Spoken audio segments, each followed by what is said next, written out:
যিনি এখানে আসছেন তার সম্পর্কে ফিডব্যাক জানান, আমাকে যদি কিছু বলার থাকে সেটা জানান, এবং দিন দিন এই অনুষ্ঠানটা এত সময় পার করে এত দূর এগিয়ে এসছে, আপনাদের নতুন যদি কোনো চাওয়া পাওয়া থাকে সেটাও আমাদেরকে জানান। নিঃসন্দেহে এটা যেহেতু আপনাদেরই অনুষ্ঠান, আপনাদের চাওয়া পাওয়ার কথা আমরা অবশ্যই বিবেচনায় রাখবো। এবং একই সাথে যে কথাটি বলতে চাই সেটা হলো, যারা ওয়েবসাইটের মাধ্যমে আমার সঙ্গে যোগাযোগ করতে চান তারা তাদের স্টোরিটা ছোট্ট করে লিখে ফোন নাম্বার দিয়ে আমাকে মেইল করবেন। আমার ওয়েবসাইটের ঠিকানা হচ্ছে www.rj-kebria.com, that is rjkebria.com। আমি আবারও বলছি www.rj-kebria.com, that is rjkebria.com। ওকে, আপনার নামটা একটু বলেন। আমার নাম সামিয়া সিদ্দিকী। সামিয়া সিদ্দিকী, আপনার জন্ম জেলা কোথায়? জন্ম জেলা পাবনা। পাবনাতে। আর বর্তমানে তো ঢাকাতেই অবস্থান করছেন? জি, বর্তমান ঢাকাতে অবস্থান। আপনি কি গৃহিণী নাকি পেশায় কিছু করছেন? সামথিং কিছু করি, কিছু একটা করেন। ওকে, আমাদের আজকের যে সামিয়া এখানে উপস্থিত আছেন তার জীবনের গল্প আমরা জানবো। তো সামিয়া বলুন, মানে কি আপনার জীবনের গল্প, আমরা একেবারে ছোটবেলা থেকেই শুনি।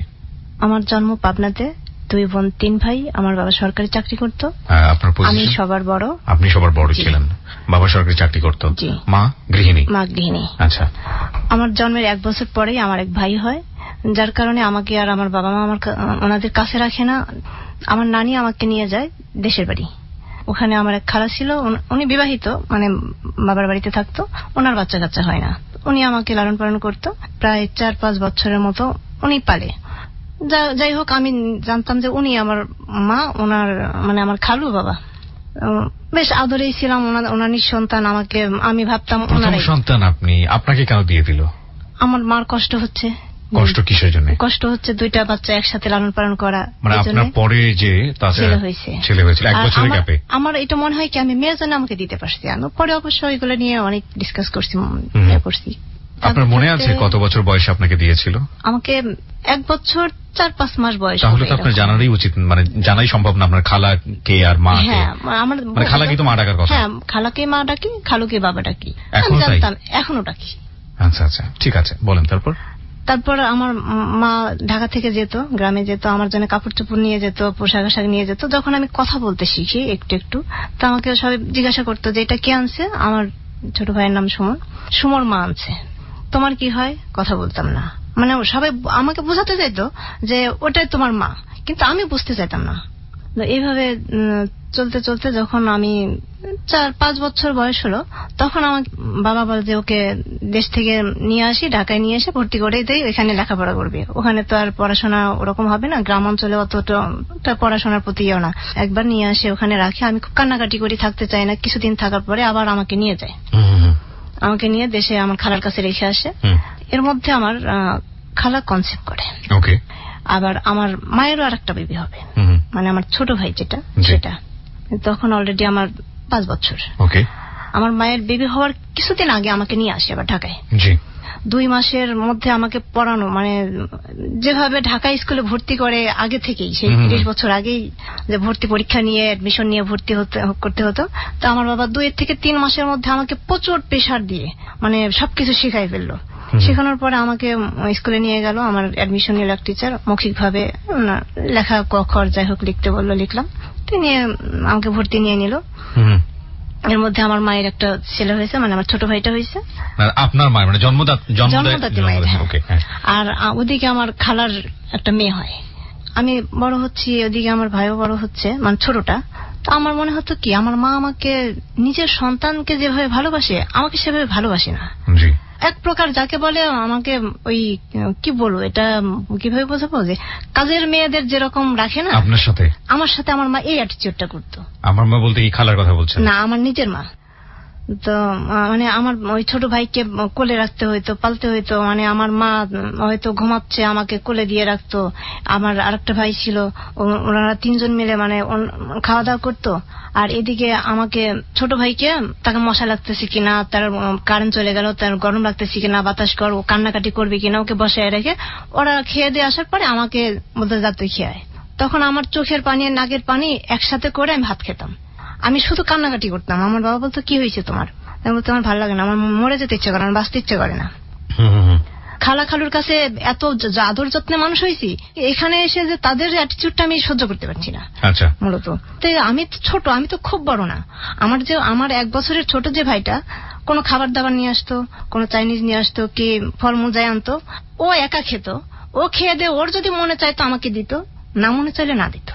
তো এটা আমি সবসময় আমার মাকে দোষ দিই যে মা, এখন বলি আমার যদি 2টা সন্তান থাকে আমি 2টাকে সমান করে দিব, আর আমাকে কি করছো, ও খেয়ে ওর মন চাইলে দিছে, না চাইলে না চাইলে, তাহলে কি আমি তোমার সৎ মেয়ে? এই জিনিসগুলো নিয়ে আপনার সঙ্গে তর্ক বিতর্ক পরে হতো যখন আমি বড় হলাম, মোটামুটি বড় হয়েছে, আমার বলার মতো বয়স হয়েছে, তখন বলতাম। ওকে। তো আমার ছোট ভাইকে আমি ওইভাবে পালতে পালতে আমি তো ডান কালে নিতাম, তো আমার এই যে কাকাল বলে না, এটা ঘা হয়ে গেল। এত পরিমাণে আমাকে রাখতে হতো, এর মধ্যে আবার স্কুলের পড়াশোনা, মানে মা বলে না, মা যদি ভালো না বাসে সেখানে বাবারও গুরুত্ব থাকে না সেই সন্তানের প্রতি। 2 বছর এখানে থাকলাম। এখানে থাকার পর আমার বাবা আমাদের গ্রামে পাঠিয়ে দিল, সব পরিবারে গ্রামে পাঠিয়ে দিল। আমাদের ওখানে জায়গা জমি আছে, ওখানে যাও, ওখানে জায়গা জমি দেখাশোনা করতে হবে, চাষাবাদ করতেছে ওখানে দেখতে হবে, গ্রামে বাড়ি করে ওখানে পাঠিয়ে দিল। আমরা ওখানে চলে গেলাম। 2 কি 3 যে ভর্তি হলাম। যাই হোক, খালার কাছে মানুষ হয়েছে, ওনার বাড়ির পাশে স্কুল, আর আমাদের বাড়িটা আবার 2 কিলো ভিতরে। তো মাঝে মাঝে খালার কাছে যেতাম, তখন তো অলরেডি তার বাচ্চা হয়ে গেছে, তার 2টা মেয়ে হয়েছে। এখন আর আমাকে আর সেভাবে তারা নেয় না। 4, 5 এরকম পার করে দিলাম, বাবা মার কাছ থেকেই পার করলাম। 6 উঠলাম, 7 উঠে আমি আবার আমার খালার কাছে চলে গেলাম। ওনার বাড়ির কাছেই স্কুল কলেজ সবকিছু, ওনার কাছে চলে গেলাম, ওনার কাছে থাকি। কিন্তু আগের মতো আর সে আমাকে আর সেই ভালোবাসা বাসে না। তখন আমি বোনের মেয়ে। আচ্ছা। বোনের মেয়ে হিসেবে যেরকম ব্যবহার করার সেটাই চলে আসে। ওখানে 7 থাকলাম, 8 আবার চলে আসি আমি বাড়িতে আমার বাবা মার কাছে। 10 উঠে প্রাইভেট পড়ে আবার স্কুল করে বাড়ি আসতে অনেক টাইম লাগে, আমি আবার খালার কাছে চলে যাই। বাবা মা আমাকে সেভাবে ভালোবাসে না, মানে কোনো কিছু হলে আমার প্রতি বেশি রিয়াকশন করতো, মানে সবকিছুতেই আপনাকে আমার প্রতি, মানে মনে হচ্ছে আমার প্রতি তারা বেশি ক্ষুব্ধ। একটা সময় আমার ফ্যামিলিগত যাই হোক বাবার সাথে মায়ের একটা বিষয় নিয়ে ঝগড়া লাগে, মার সাথে যাই হোক হাতাহাতি হয়, আমার বাবা আমার মাকে মারে। আমার বাবা মাকে মারতেছে, আমি ঠেকাতে যাচ্ছি, আমাকেও মারছে। একটা কিলি মারে আমার পিঠের উপরে, আমি যখন ক্লাস 9 পড়ি। কিলটা একটাই, অথচ আমার জীবনটা পঙ্গু হয়ে গেছে। আমার মনে হয় ওখান থেকে, কেন আমার ওই কিল মারার পরে থেকে আমার পুরো পিঠে ব্যথা করে, মেরুদণ্ডের হাড্ডিতে এখনো ব্যথা আছে। পরীক্ষার সময় বাড়ে, পড়াশোনা করতে বসি তখন আমার অসুখটা বাড়ে, ডাক্তারের কাছে যাই, ভিন্ন ওষুধ টষুধ দিয়ে অনেক ইয়া করি, কমে থাকে আবার বাড়ে। এরকম করতে করতে এসএসসি পরীক্ষার সময়ও আমার এই প্রবলেমটা হয়। আমি 2টা পরীক্ষা দেওয়ার পর অলরেডি মনে হয় আর দিতে পারবো না। তারপরে সবাই বলতেছে না দিতে থাকো, যাই হোক পাশ করে গেলাম। তারপরে ইন্টারমিডিয়েটে ভর্তি হব। আমি শারীরিকভাবে একটু অসুস্থ হই তখন।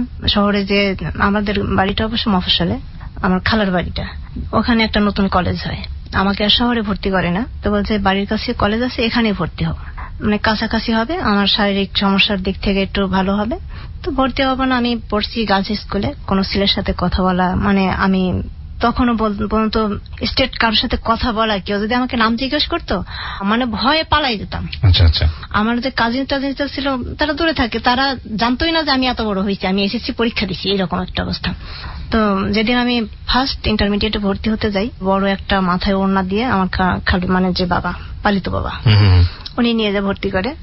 ছেলে মেয়ে কলেজ আশেপাশের সব ভর্তি হয়েছে, তো সবে পরিচিত। আমাকে বলতেছে কলেজ ক্লাস করবেন না, তো আমি মাথা দিয়ে একটা ঝাঁকুনি দিলাম, কথা বললাম না।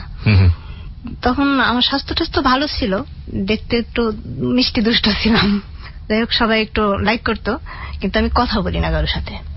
এভাবে কলেজে যাই, 2-3 দিন ক্লাস করি, সবাই দেখি যে কথা বলে, নতুন কলেজে ভর্তি হয়েছে, ছেলে মেয়েরা সবাই মিশে কথা বলে, আমি পালিয়ে থাকি কমন রুমে বসে। মানে আপনার খুব বিষয়গুলো আনইজি লাগতো, মানে খুব রক্ষণশীল একটা পরিবেশের মধ্যে বড় হয়েছেন, যে কারণে নিজেকে গুটিয়ে রাখতেন বলা যেতে পারে।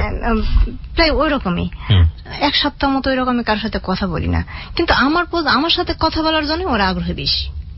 ওরা আগ্রহী মানে আমার সম্পর্কে জানতে চায়, আমার সঙ্গে কথা বলতে চায়। তারপরে আবার আমার কিছু বান্ধবী, তুই সুন্দরী, তোকে দেখতে ভালো লাগে, তার জন্য তোর সাথে কথা বলার আগ্রহ।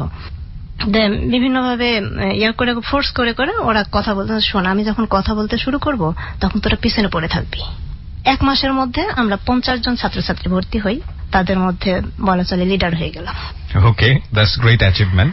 যে মেয়েটা একদম ঘরে কোণে বসে থাকতো সে মেয়ে লিডার হয়ে গেল, রিয়েলি গ্রেট অ্যাচিভমেন্ট। আমাদের এক টিচার ছিল, ইংরেজির টিচার, উনি বলতেছে এই কলেজে যদি ইয়া থাকতো ছাত্র সংসদ থাকতো, তাহলে নির্বাচন থাকতো, তাহলে তো তুমি এক চান্সে ভিপি। মানে সবার এত পছন্দের হয়ে গেলেন আপনি। হ্যাঁ, স্যার থেকে শুরু করে ছাত্র ছাত্রী সবার কাছে। তারপরে কিছু কিছু আছে জেলাস করে, আমাকে স্যাররা কেন এত লাইক করে, ছেলেরা কেন এত লাইক করে, মেয়েরা কেন এত লাইক করে। তার মধ্যে মেয়েরা কিছু আছে ডিসলাইক করতো। নতুন কলেজ, বুঝতে পারছেন, টিচাররাও নতুন, কেবল সবাই অনার্স করে মাস্টার্স করে মানে টিচার হয়েছে। কলেজটাই নতুন 2 বছর হলো। আমার আগে ছিল, আমি সেকেন্ড ব্যাচ। তো টিচাররাও আনম্যারিড, অনেক টিচাররা লাইক করতো। আচ্ছা, তার মধ্যে একটা টিচার ছিলেন, ওনার অ্যাটিটিউড দেখে মানে কলেজে যদি একটা কুকুরও থাকতো সেও বুঝতে পারতো যে এই স্যার এই মেয়ের প্রতি এত দুর্বল, কিন্তু আমি তাকে লাইক করতাম না, কারণ আমি তাকে স্যার হিসেবেই সম্মান করতাম। আচ্ছা, আমি যদি ক্লাসে না যেতাম মনে হতো যে ওনার ক্লাসটা অন্ধকার, ক্লাস নিতেই পারছে না। 2 বছর পার হলো, ওইভাবেই ছেলেরা আসে, অন্য অন্য কলেজ থেকে আসে, অমুক মেয়েটাকে ভালো লাগছে, মানে ওদের ফ্রেন্ডদের মাধ্যম দিয়ে যদি আমার সাথে প্রেম করে তাহলে তারা প্রস্তাব দিয়ে দেয়। আমি আবার হাসিতে ওদেরকে উড়াই দিতাম যে না, আমি কাউকে পছন্দ করি না, কাউকে ভালোবাসতে পারবো না। একটা ফ্রেন্ড ছিল, মুন্না নাম ছিল, অনেক সিনিয়র ছিল, আমাদের সাথে এসে ভর্তি হয়েছে ইন্টারমিডিয়েট ঠিকই।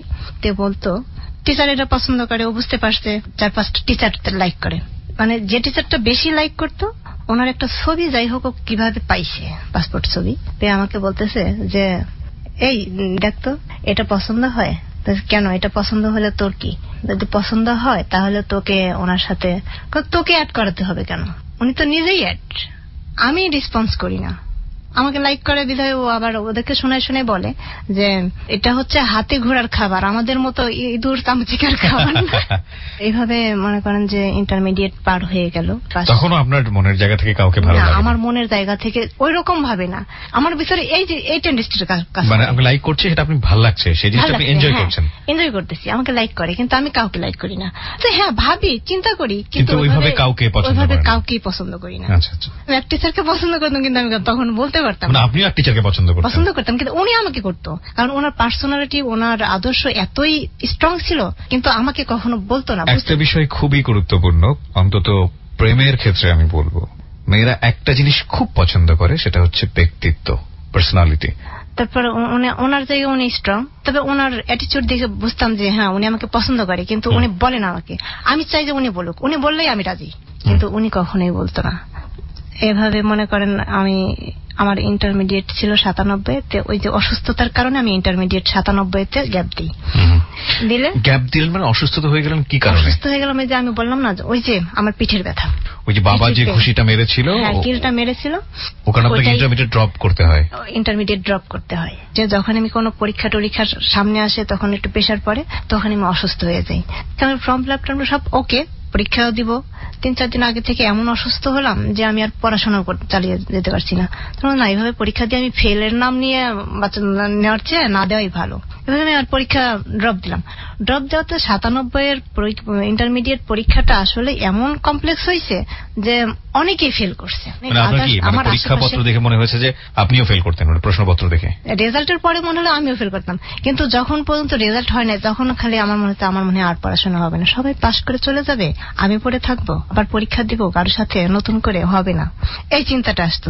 তারপর যখন রেজাল্ট আউট হলো দেখলাম যে আমার আশেপাশের মানে সবাই ফেল, একটানা ফেল, এবং সেটা আপনাকে মনোসুখ দিল, মানে মনে মনে একটা সুখ। সেটা হয়তো আমাকে আবার নতুন করে পরীক্ষা দেওয়ার স্বপ্ন দেখতে শুরু করলো। This is the true opinion, cause friend বা বন্ধু বান্ধব কেউ আমাকে ছেড়ে এগিয়ে যাবে, আমরা কেন জানি মন থেকে সেটা মানতে পারি না, তার চেয়ে বরং আমার সঙ্গে কেউ একজন থাকুক, সেটা ফেল করে হলেও থাকুক। আমরা এই জায়গাটাই খুবই স্বার্থপর, কিন্তু এটা হওয়া উচিত না, এই জায়গাটা উতরে যাওয়া উচিত। ওকে, বলেন তারপর। তো ঠিক আছে, ওরা যখন ফেল করছে তাহলে ওদের সাথেই তো আমি আছি। আমি আবার শুরু করলাম, আবার কলেজে যাই, তো টিচাররা বলতো তুমি দিলে মনে হয় পাস করতা। তখন আমি আবার ইন্টারমিডিয়েট 98-তে দেই, রেজাল্ট হয়, অনার্সে যে ভর্তি হই। আমি যে সেকশনে ভর্তি হই 300 ছাত্রছাত্রী এক সেকশনে, মানে আমরা একটু সকাল সকালে যেতাম যাতে প্রথম বেঞ্চটায় বসা যায়। নতুন নতুন সবাই বন্ধু বান্ধব পাইছে, সবাই দৌড়াদৌড়ি, লাফালাফি, ঝাপাঝাপি, কথাবার্তা যত যা আছে করে, কিন্তু আমি চুপচাপ নীরব থাকি। ক্লাস শেষ হলে কমন রুমে যেয়ে ঘুমাই। আচ্ছা, এরকম 1 সপ্তাহ চলার পরে ছেলেরা আমার সাথে কথা বলার জন্য আগ্রহী। আমার বান্ধবীদের বলে যে এই ওর সাথে একটু কথা বলাই দি না, ওরা আবার বলছে তুই কথা বল না, কথা বলে না যে। এরকম করতে করতে 1 সপ্তাহ পার হয়ে গেল। তো দ্বিতীয় সপ্তাহে আমার ওই ইয়ারমেট গুলা ওরা বের হতে এক লাইন দিয়ে, মেয়েরা বের হতে এক লাইন দিয়ে। তো ওরা কয়েকজন 10-12 জন ছেলে, ওরা হাতে গোনা বলতো সভ্য, শান্ত, মিষ্টি, ভদ্র, ভালো মেয়ে। তা দেখলাম যে আমি এটা ওদের সাথে যদি কথা না বলি তাহলে হয়তো ওরা এটা আমার পুরো ক্যাম্পাসে ছড়াই দিবে। তখন ওই সবাই আমাকে ওইটা বলেই চালাবে, আমাকে তার মুখ বুঝে থাকা যাবে না। তো 15 দিন হতে না হতে আমি সবার সঙ্গে কথা বলতে শুরু করলাম। তো এক ফ্রেন্ড এসে বলতেছে কথা কয় না। কে কথা বলে না? আমি কি বোবা? আমি কি কথা বলছি না? বলছে না এখন তো বলছো, আগে তো বলতা না। তো কথা বলতে বলতে এখন আমাদের একটা গ্রুপ হয়ে গেল। আমরা বেশ 4-5টা ছেলে আর 7-8টা মেয়ে মিলে 10-15 জনের মতো একটা গ্রুপিং হয়ে গেলাম। তা আমরা এই গ্রুপটা আড্ডা মারতাম। আমার এক ফ্রেন্ড ছিল আমার ইয়ারমেটি, ও আমাকে খুব লাইক করতো, কিন্তু আমি ওকে লাইক করতাম না। আচ্ছা। তো প্রতিদিন আমার জন্য আসতো, টোন আসতো, কিন্তু আমি কারোটাকে সাড়া দিতাম না। আর বিশেষ করে যেটা আমার ইয়ারমেট যেটা আমাদের সাথে আড্ডা দিত, ওই ছেলেটার বেশি পাগলামি করতো, বেশি ভালোবাসতো। ওর ভালোবাসা দেখে আমার বন্ধু বান্ধবী যত ছিল সবাই আমাকে রিকোয়েস্ট করতো যে না আমি এটা পারবো না, আমি যদি ওর সাথে প্রেম করি তাহলে ওই যে দেখছিস না ওই যে 2টা ছেলে নিয়ে বসে আছে, ওই ছেলেটা ওই মেয়েকে যা বলতেছে ওই মেয়েকে তাই করতে হচ্ছে, আর ওই মেয়েটা ওই ছেলেকে যা করতে বলতেছে তাই করতে হচ্ছে। ওরা কিন্তু এই যে আমরা যেমন সার্কেল নিয়ে আড্ডা মারতেছি তা করতে পারছে না। আমি ওইভাবে কারো বাঁধনে বাঁধতে চাই না। আমি আছি মুক্ত বিহঙ্গের মতো, আমি সবার সঙ্গে চলবো, সবার সঙ্গে মিশবো। ক্যাম্পাসে আমার এমন একটা পরিচিতি হয়ে গেল যে আগে আমার নামের নামে আরেকটা মেয়ে ছিল, সেটা ছিল নেত্রী। তো আমাকে পরিচয় দিত কি এই সেই নেত্রী। যারা চিনতো না ওরা ভাবতো যে এই সালাম কালাম দিত। এই আমাদের ক্যাম্পাস মানে মেইন গেট থেকে একটু ভিতরে যেতে হতো। তো যেতে লাগলে আধা ঘন্টা লাগতো ওই সবার সাথে আমার সালাম কালাম আদান প্রদান করতে করতে। বাহ, ভীষণ পপুলার। ওকে। তখন আমার বান্ধবী বলতো এই তোকে আমি রিক্সা করে নিয়ে যাবো, তোকে আমি দেখলেই সালাম আলাইকুম করতে করতে তোর দিন যাবে। তো এরকম করতে করতে ভাই এক সময় সংসদ নির্বাচন আসলো। 2 দলে মনে করে আমি 2 দলেরই লোক, আসলে আমি কোন দলের লোক করে কেউ বুঝতে পারে না, গেস করতে পারে না। তো এর মধ্যে ছাত্র দল থেকে আমার প্রস্তাব আসলো মহিলা সম্পাদিকা নিতে চাই। আমার পপুলারিটি দেখে পুরাতন বিপি যারা তারা বলতেছে তুমি কি বলো? বলছে ভাইয়া আমি তো কথা বলতে পারবো না, আমার এক ভাইয়া আছে, আমি ওনার সঙ্গে কথা বলে দেখি, উনি যদি বলে তবে আমি রাজি হব। কোন ভাইয়া এটা? কলেজেরই এক ভাইয়া, আমাকে ছোট বোনের মতো দেখতো, সে নেতা। ওই ভাই বললো যে দেখ তোকে আমি আপন ছোট বোন যেমন দেখি তোকে দেখি, আমি রাজনীতি থেকে সরে আসছি, আর এখানে তুই যদি ঢুকিস তাহলে তুই আমার সামনে কখনো দাঁড়াবি না। তখন আমি ডুব মারলাম, তখন আর আমি ওদের সামনে যাই না। আচ্ছা। তো মানে আমি পালিয়ে পালিয়ে থাকি, আমি আর কথা বলি না। আমি মানে তত বুঝতে পারলো যে আমি হয়তো আর দাঁড়াবো না। তো ঠিক আছে আমি করব, ওদের বাহির থেকে সাপোর্ট করব, সরাসরি স্পটে থাকবো না। আচ্ছা, এভাবে পার হয়ে গেল আমার অনার্স 3 বছর। ফাইনালে এসে 2001-এ এসে আমার একটা অপারেশন হয়, ওই যে পিঠের ব্যথা, ওখান থেকে আমি মনে করেন যে পরীক্ষা, এটা পিত্তথলি কাটা হয়। মানে ওই ঘটনার প্রেক্ষাপটে এটা? হ্যাঁ, মানে ওই যে পিঠের ব্যথা, বিভিন্ন সমস্যা, আমাকে আল্ট্রাসোনো দেয়, এক্সরে দেয়, এই করতে করতে আল্ট্রাসোনোতে ধরা পড়লো। আল্ট্রাসোনোতে ধরা পড়ছে আরো 2 বছর আগেই। পরে বলতেছে পিত্তথলির পাথর, তো এটা অপারেশন করতে হবে। তো 2001-এ আমার নভেম্বর মাসে পিত্তথলি অপারেশন করা হয়। আপনার 6 মাস পরে আমি আবার আস্তে আস্তে কানে কম শুনতে শুরু করি। এই একটা ঘটনা থেকে এতগুলো ঘটনাকে পরে ঘটা শুরু হয়েছে? হ্যাঁ। ওকে। চি শব্দ হয়, আমি কানে কম শুনি। এর মধ্যে আবার ফাইনাল পরীক্ষা শেষ, সবাই যার যার মতো বাড়ি বাড়ি। তা আমরা যে 15 জন ফ্রেন্ড সার্কেল বান্ধবীরা ছিলাম, আমরা সবাই সবার বাড়িতে এক একদিন করে, সবাই মিলে এক একদিন করে মানে ইনভাইট হচ্ছে যাচ্ছি। যে ছেলেটা আমাকে খুব বেশি লাইক করতো, মোটামুটি সে আমাকে সম্পূর্ণ তার বাড়িতে এমন ভাবে আমাকে ইমপ্রেস করছে যে আমি তার সাথে বিয়ে হবে আমার, মানে ওদের বাড়িতে আমরা গেছি, গেলে ওর মা বোন আমাকে এত পছন্দ করতেছে যে আমি যেন তাদের বাড়ির বউ। অথচ সে তখন পর্যন্ত তার সাথে আমার ওই ধরনের সম্পর্ক না, আমি রাজি হইনি। তখন পর্যন্ত সে আমার ফ্রেন্ড, আমি ওর সাথে একই সাথে পড়ি। তখন যেদিন ওদের বাড়ি থেকে আমি চলে আসি তখন আমার কানের সমস্যা শুরু হয়, একটু একটু করে শুরু হয়, আমি কানে কম শুনি। যখন ওদের বাড়ি থেকে বেরিয়ে চলে আসি, তারপরে রাস্তায় আমাকে কাঁদতেছে আর বলতেছে যে তুই আজও পর্যন্ত রাজি হলি না। বললাম শোন, আমি তো এখন কম শুনি তাই না, আমার হয়তো এরকম আস্তে আস্তে হতে হতে আমার কানটা একেবারে নষ্ট হয়ে যাবে, তখন কি করবি? তখনও আমাকে বলে যে দেখ সমস্ত অঙ্গ প্রত্যঙ্গ পচে যদি শুধু নিঃশ্বাসটুকু থাকে তবু তোকে আমি ভালোবাসি। এই ছেলেটা বলল আপনাকে? এই ছেলেটা বলে। তখন ওর প্রতি আমার একটা বিশ্বাস আসে। গল্পটা আসলে এখান থেকেই মূলত শুরু। এতক্ষণ আমরা এক ধরনের ইন্ট্রোতে ছিলাম আমি বলবো, কিন্তু একটা কথা আমরা সবসময় বলি যে আসলে কোনো বাকি অনুমান করার কোনো উপায় নেই যে গল্পটা কোথায় গিয়ে আসলে থামবে। আজকে যিনি গল্পটা এখানে বলছেন তিনি সামিয়া। আমরা কথা না বাড়িয়ে সামিয়ার কাছে আবারও ফিরতে চাই। তো সামিয়া, এক ধরনের মায়া আপনার ভেতরে জন্ম নিল, আপনি কিছুটা হলো ইমপ্রেস হলেন ছেলেটার কথা শুনে, কজ ও আপনাকে এতই ভালোবাসে যে আপনার অঙ্গ প্রত্যঙ্গ শেষ হয়ে গিয়ে শুধু নিঃশ্বাসটুকু থাকলেও ও আপনাকে ভালোবাসে। এইটুকু শুনে আপনি সামহাও আমার মনে হয় ওর প্রতি এক ধরনের দুর্বলতা এসে গেল। রাইট, তারপর বললাম ঠিক আছে আমি রাজি। তো তুই তো ছোট ছেলে, তোকে তো গ্রামে থাকতে হবে, ওরা 3 ভাই, ওর 2 ভাই ঢাকায় থাকে, তুই ছোট ছেলে, তোকে তোর মার কাছে থাকতে হবে, আমাকে বিয়ে করলে কিন্তু আমাকে নিয়ে তোর ঢাকায় থাকতে হবে। এটা আপনি ওকে বললেন? হ্যাঁ। তো ঠিক আছে আমি তাই থাকবো। তখন আপনি স্নাতক পড়ছেন, অনার্স পড়ছেন? ফাইনাল শেষ। অনার্স ফাইনাল দেওয়া শেষ।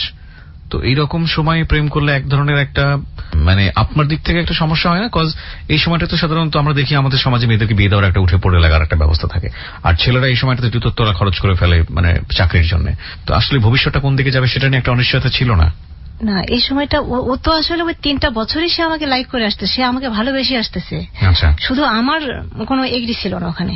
আচ্ছা, আপনারা সামহাও এগ্রি করলেন এবং আপনি ওকে একটা কন্ডিশনের কথা বললেন যে আমাকে যেই হোক আমাকে শহরে রাখতে হবে। হ্যাঁ, ঠিক আছে ওকে, ও তো খুব খুশি। ওর সাথে আমার একটা মিট হলো যে ঠিক আছে, ও তো এখন বাড়িতে থাকে।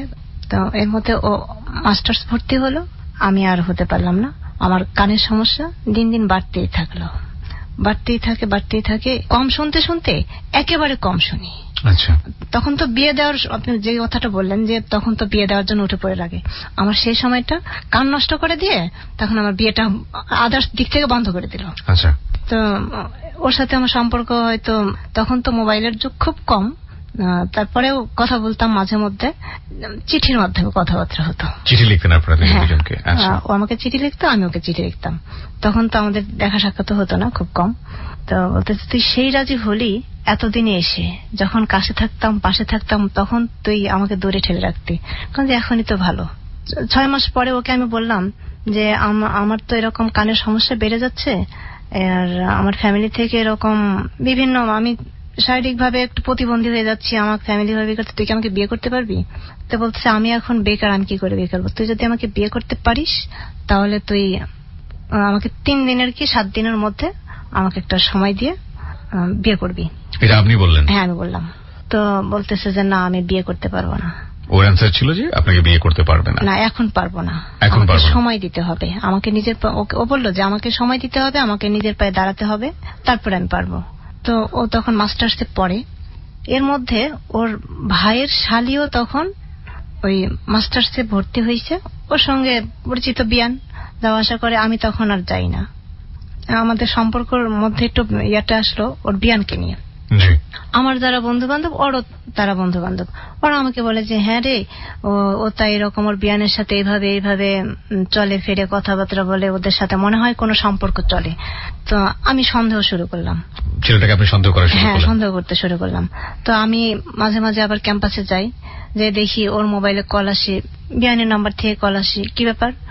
তখন তুমি করে বলি যে তোমার মোবাইলে ও কেন কল দেয়? কইছে দিতে পারে, কেন দেয়? তো একদিন আমি ওকে অনেক সার্চ করলাম, এই নিয়ে অনেক রাগারাগি হয়ে মানে কাট করে দিয়ে আসলাম, ওর সাথে সম্পর্ক ক্লোজ করে দিয়ে এসে ওর মধ্যে আমার কানের সমস্যা নিয়ে আমি বিভিন্ন ডাক্তার দেখাই, নাটোর মিশন হাসপাতাল, ঢাকা পানগোপাল দত্ত। মানে আপনাদের সম্পর্কটা ভেঙে গেল? হ্যাঁ, মানে মাঝখানে ব্রেকআপ হলো। আচ্ছা, পরে আমি আমার কানের সমস্যা নিয়ে বিভিন্ন জায়গায় বিভিন্ন ডাক্তার দেখাই, যে যেখানে বলে সবখানেই দেখাই, কেউ বলে না যে আমার কানটা ভালো হবে। রাজশাহী দেখাই, ঢাকায় দেখাই, ওনারা বলে যে কানের মেশিন ইউজ করতে হবে। আমি মহাখালী হিয়ারিং সেন্টারে এসে কানের মেশিন কিনে নিয়ে গেলাম। মেশিনও ওই 4-5 মাস যাওয়ার পরে মেশিনও আর কাজ করে না, মেশিনটাও মানে ডিস্টার্ব হলো নাকি শুনতেই পাই না, জোরে জোরে চিল্লায় কথা বলতে হয়। আর সেই সময়টা আমি কারোর সঙ্গে মিশতে পারতাম না, কথা বলতাম না। আমি এত চঞ্চল মেয়ে একটা, হঠাৎ করে আমি ঘরের মধ্যে বন্দী হয়ে গেলাম, কোথাও যাই না।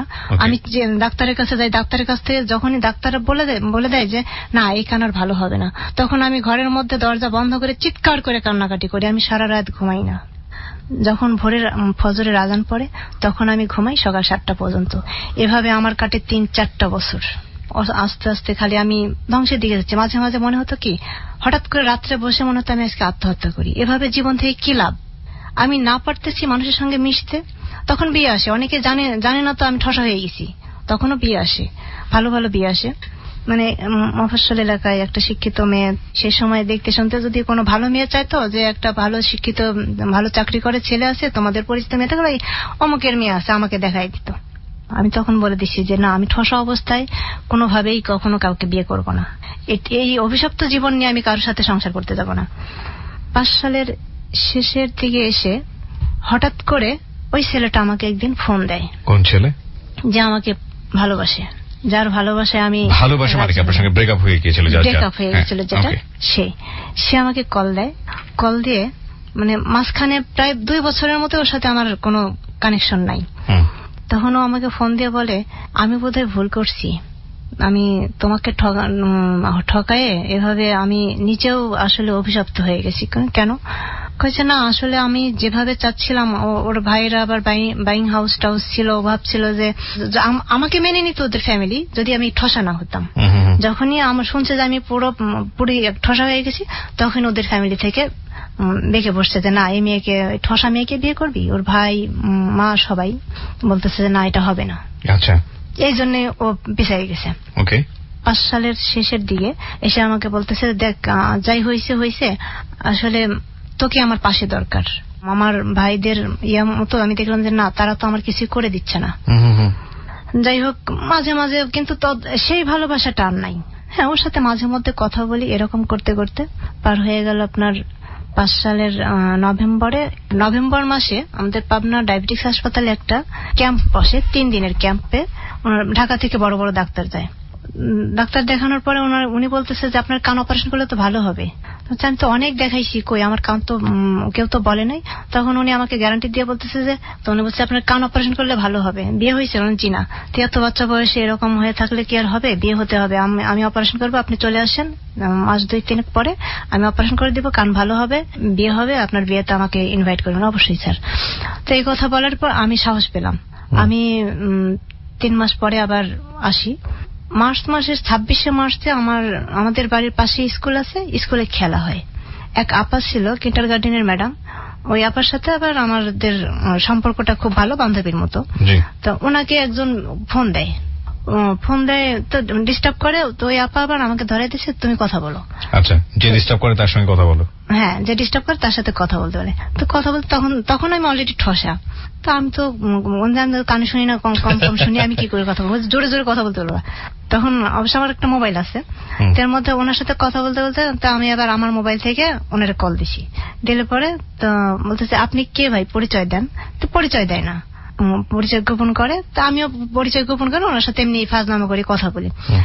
26শে মার্চ থেকে কথা বলতে বলতে এর মধ্যে এপ্রিল মাসের 6 তারিখে এই 10 দিন ওনার সাথে আমি কথা বলি কন্টিনিউ। উনি আমাকে ফোন দেয়, আমি কথা বলি। আচ্ছা, ফাজলামো করি। ওই সময়টা থেকে আপনার সম্পর্ক ছিল? মানে যে ছেলেটার সঙ্গে যে ছেলেটা আপনাকে সরি বললো, তার সঙ্গে কি সম্পর্ক ছিল? সম্পর্ক ওইভাবে না, মাঝে মাঝে কথা বলি, কিন্তু ওইভাবে কোনো সম্পর্ক না। তারপরে 6 তারিখে মানে আমার একটা মোবাইলে রং নাম্বার থেকে কল আসে।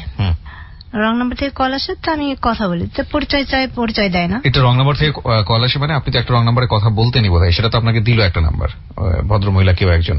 হ্যাঁ, না এই লোকটাই আবার যার সাথে রং নাম্বারে কথা বললাম 6 তারিখে, ওই লোকই আবার এনাকে দিছে। তো ওনাকে কি আপনি ফোনটা দিয়েছেন? মানে আপনার নাম্বারটা দিয়েছিলেন আগের যে যার সঙ্গে কথা বলতেন? হ্যাঁ, উনি আমার নাম্বারে কথা বলতো। উনি আবার আমার নাম্বারে কথা বলতো, কিন্তু উনি আবার আরেকজনকে দিছে যে এই মেয়েটা পরিচয় দেয় না, তুমি এর সাথে কথা বলে। ওকে, তার মানে যার সঙ্গে কথা বলতেন, টাইম পাস করতেন, ওকে আপনি আপনার সেল নাম্বারটা দিয়েছিলেন, সে আবার আরেকজনকে দিয়েছে। ওকে, তারপর আনুমানিক বিকেল 3টা বাজে। সেদিন খুব বৃষ্টি হচ্ছে, বৃষ্টির মধ্যে উনি আমাকে কল দিছে। আপু, আপনার নামটা? আমি আপনার পরিচয় না জেনে আমি আমার নাম বলবো কেন? তা আপনি কে? আমার সন্দেহ হচ্ছে যে ওই লোকই একে নাম্বারটা দিছে। আচ্ছা, আপনি সত্যি কথা বলেন তো, আপনি আমার নাম্বার পেলেন? আমার নাম্বার তো কেউ জানে না। এক অচেনা জানার মধ্যে ওই পার্সনটা জানে, একটা পার্সন জানে, উনি আমার পরিচয় দেয় নাই, আমিও তাকে পরিচয় দিই নাই। তো বলছে না আপু সত্যি সত্যি বলছি, এটা আপনার রং নাম্বার, আমি রং নাম্বারে ঢুকে কল দিছি। তো যাই হোক, আমি কারোর থেকে নাম্বার পাই নাই। উনি কসম মসম কেটে বলে যে হ্যাঁ ঠিক আছে আপনার পরিচয় দেন। তখন আমি সত্যি সত্যি আমার পরিচয় দিই। আমি বলি যে আমি কানে কম শুনি, ঠসা, আমার সঙ্গে কথা বলতে হলে জোরে জোরে কথা বলতে হবে। এইটাই পরিচয় দিলেন? নাম পরিচয় দিলেন না? হ্যাঁ নাম পরিচয় দিলাম। নাম পরিচয় দিলেন। ছেলেটার নাম পরিচয় কি জানতে পারলেন? হ্যাঁ ওই নাম পরিচয় দিল। কি নাম ছিল ছেলেটার? হাসনাত। হাসনাত, ওকে। তো ওর সম্পর্কে জানতে পারলেন? হাসনাত কোথায় কি করে, কি করে না করে, জানতে পারলেন? ও মোবাইলে ওর যেটুক পরিচয় দিল ঠিক সেটুকু আমি জানতে পারলাম। তো হাসনাত আমাকে ফোন দিয়ে ওনার পরিচয় দিল, আমার পরিচয় নিল। ওকে, তারপরে সন্ধ্যার সময় আমি আমার কাকার বাড়ি যাই। কাকার বাড়িতে গেলে কাকা আবার রাত্রে আসতে দেয় না। কাকার আবার মেয়ে নেই, দুটাই ছেলে, আমরা 2 বোন গেছি, আমাদের 2 বোনকেই রেখে দিছে। সে রাত 11টা 12টা পর্যন্ত আমাদেরকে নিয়ে বসে টিভি দেখলো, গল্প করলো। এর মধ্যে হাসনাত অনেকবার ফোন দিচ্ছে, আমি ফোন সাইলেন্ট করে রেখে দিছি যে আমি তো কাকার সামনে এখন কথা বলতে পারছি না। আমি পরের দিন সকালে কাকার বাড়ি থেকে নাস্তা করে আমাদের বাড়িতে আসছি। আমাদের বাড়িতে এসে 10টার সময় ও আবার ফোন দিছে। ফোন দিয়ে এতবার ফোন দেই, ফোন ধরেন না কেন? যে আমি আমার কাকার বাড়িতে ছিলাম, আমি এই জন্য আপনার সঙ্গে কথা বলতে পারি নাই। দেখছে আচ্ছা আমরা কি বন্ধু হতে পারি না? আচ্ছা হ্যাঁ বন্ধু হতে পারবো না কেন? আপনি বললেন হ্যাঁ। তো ঠিক আছে বন্ধু, তো তুমি করে বলতে পারি? হ্যাঁ পারেন। এভাবে ওর সঙ্গে কথা চলতেছে। আবার আধা ঘন্টা পরে আবার ফোন দিছে। ফোন দিয়ে বলতেছে যে আচ্ছা তুমি সত্যি কথা বলো, তোমার বিয়ে হয় নাই? কারণ জি না, আমি সত্যি বলছি, আমি তোমার সাথে এক বিন্দু মিথ্যা বলছি না, যে আমার কানের সমস্যার কারণে আমি বিয়ে করি না।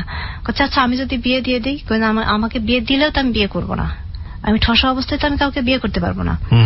তো আর কেউ আমাকে এই অবস্থায় বিয়ে করবেও না। তো আচ্ছা বন্ধু যদি করে? বলছে না বন্ধুও করবে না। বন্ধুই বা কেন করবে? এই ঠসা মেয়েকে সেই বা জেনে শুনে কেন বিয়ে করবে? আমি দেখলাম না, চিনলাম না।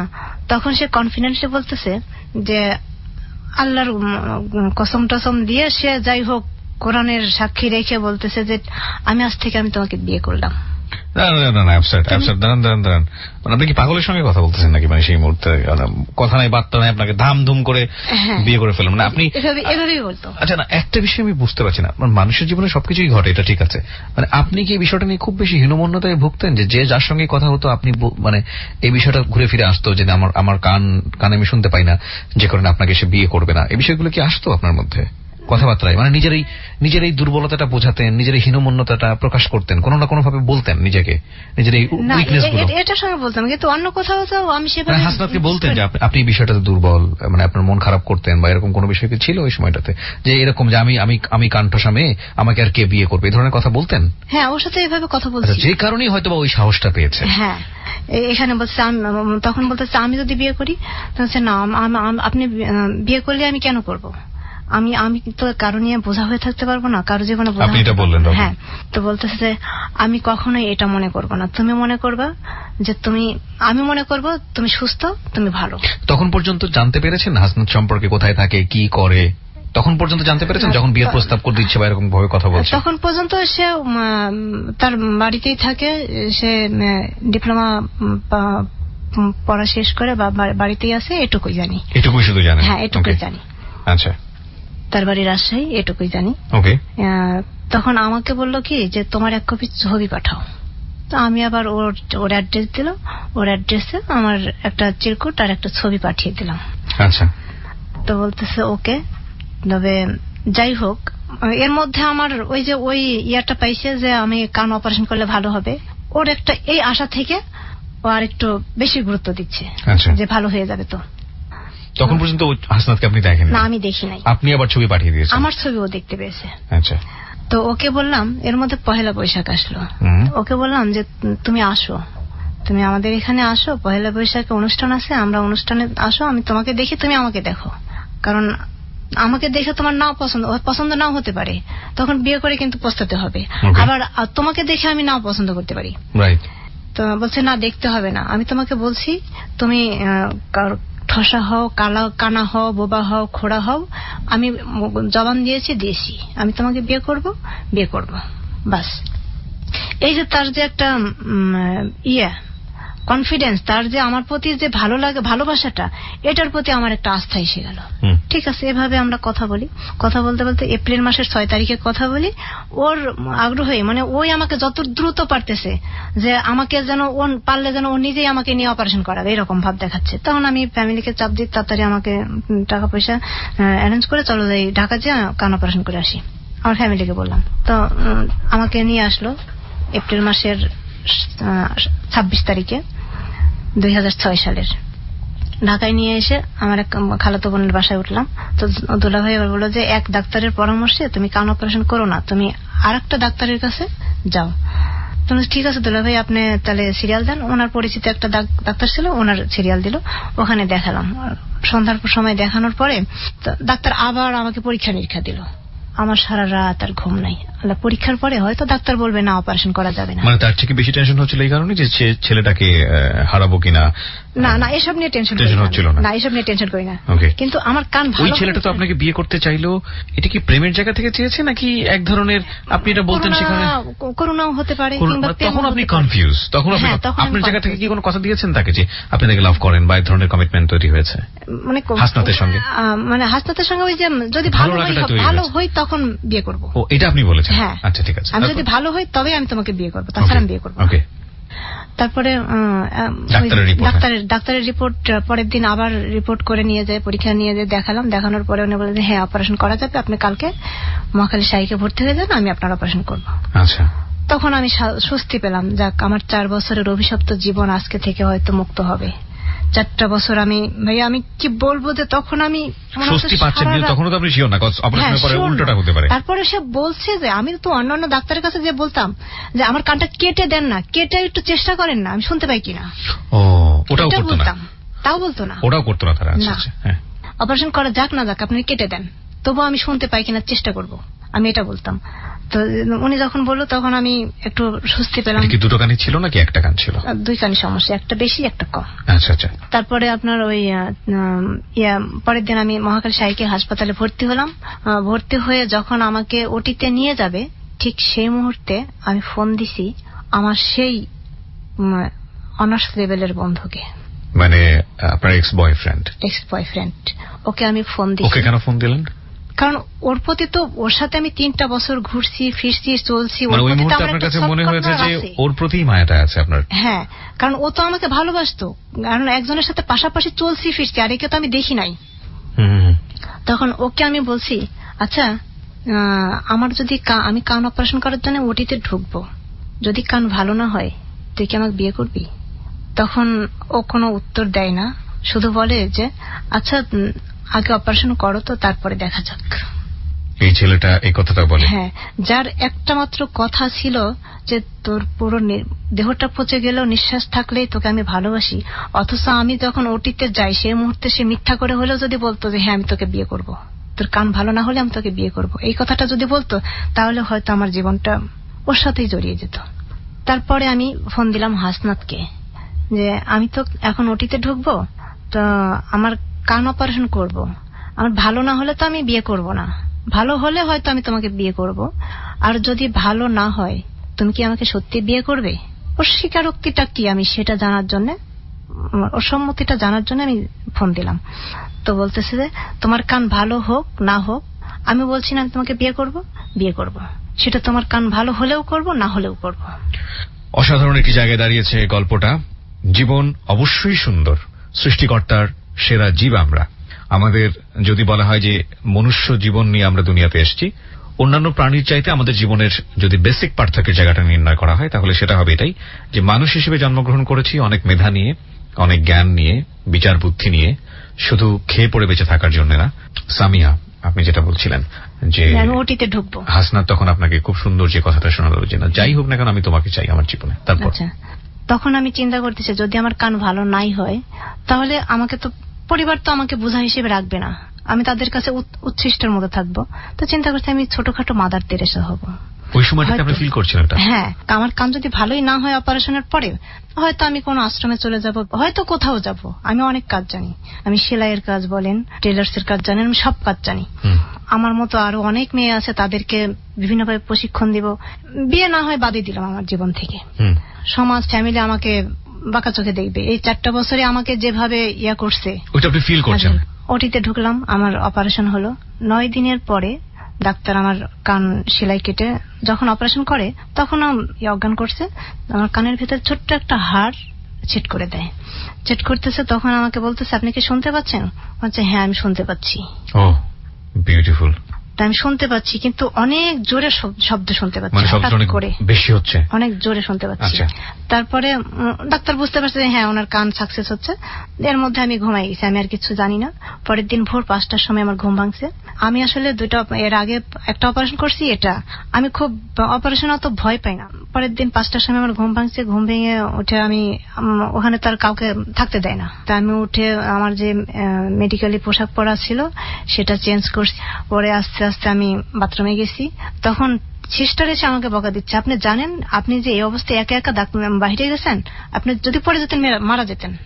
ওই মুহূর্তে আমার ভেতর থেকে মনে হচ্ছে আমাকে ভেতর থেকে ধাক্কাচ্ছে, মাথার ভেতর থেকে, কিন্তু আমি ওয়াল ধরে ধরে আসছি।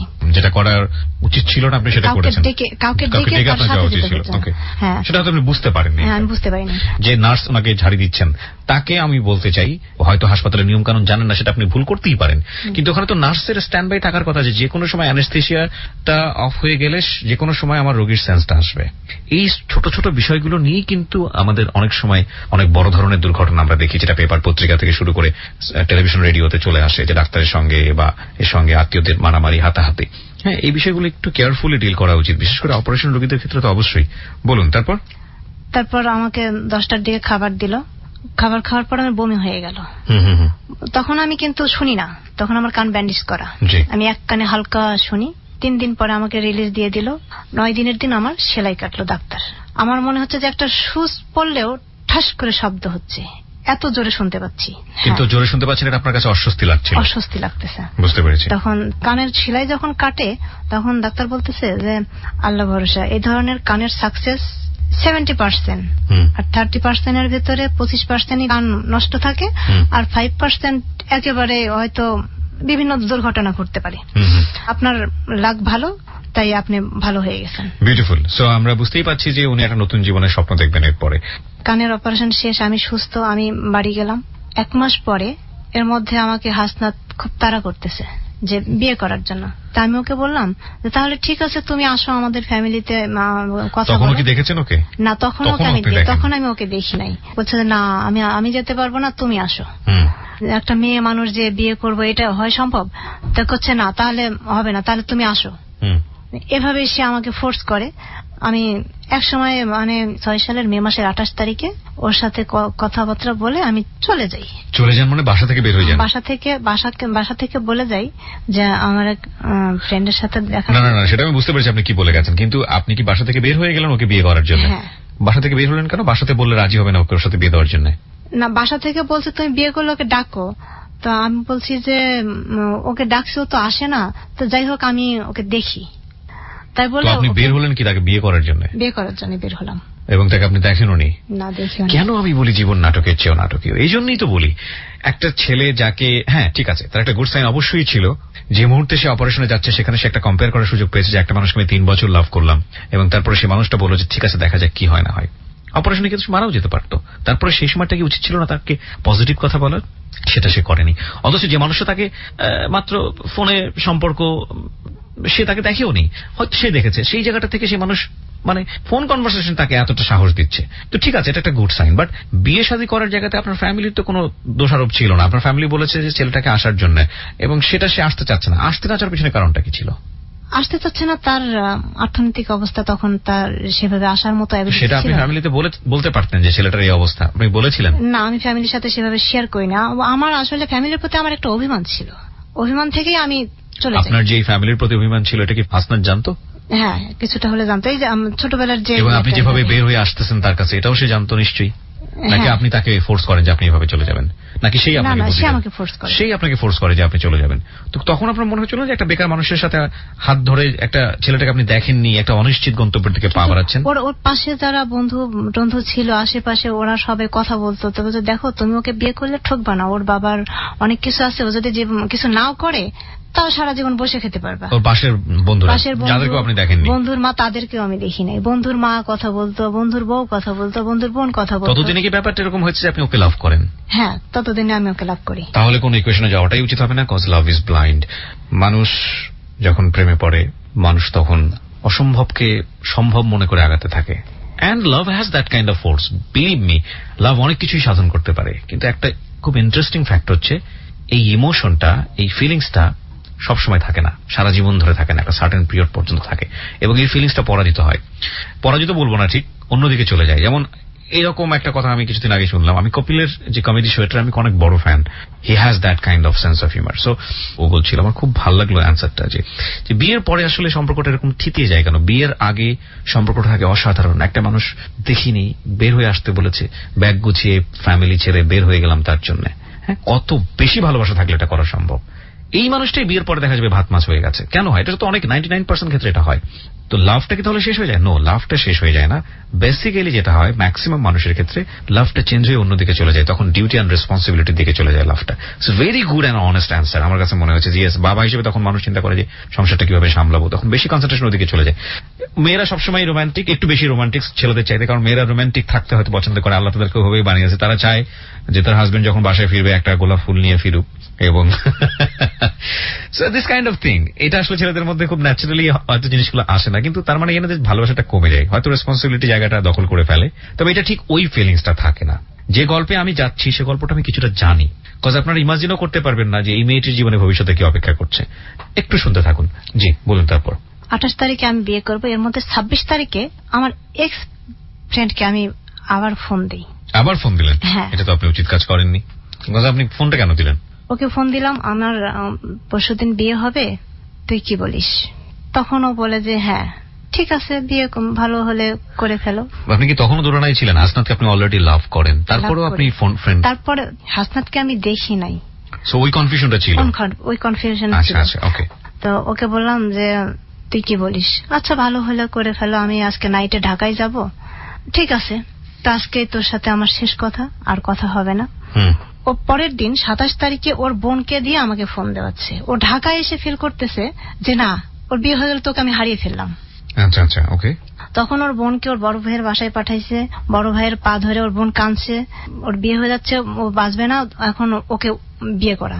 ওর বোন আমাকে অনেকবার ফোন দিচ্ছে, তেমন চাপা এখন সম্ভব না। আমার রাগ যে আমি যখন ওকে বললাম আমার বিয়ে হবে, ও তখন বলছে আমি নাইটে ঢাকা যাব।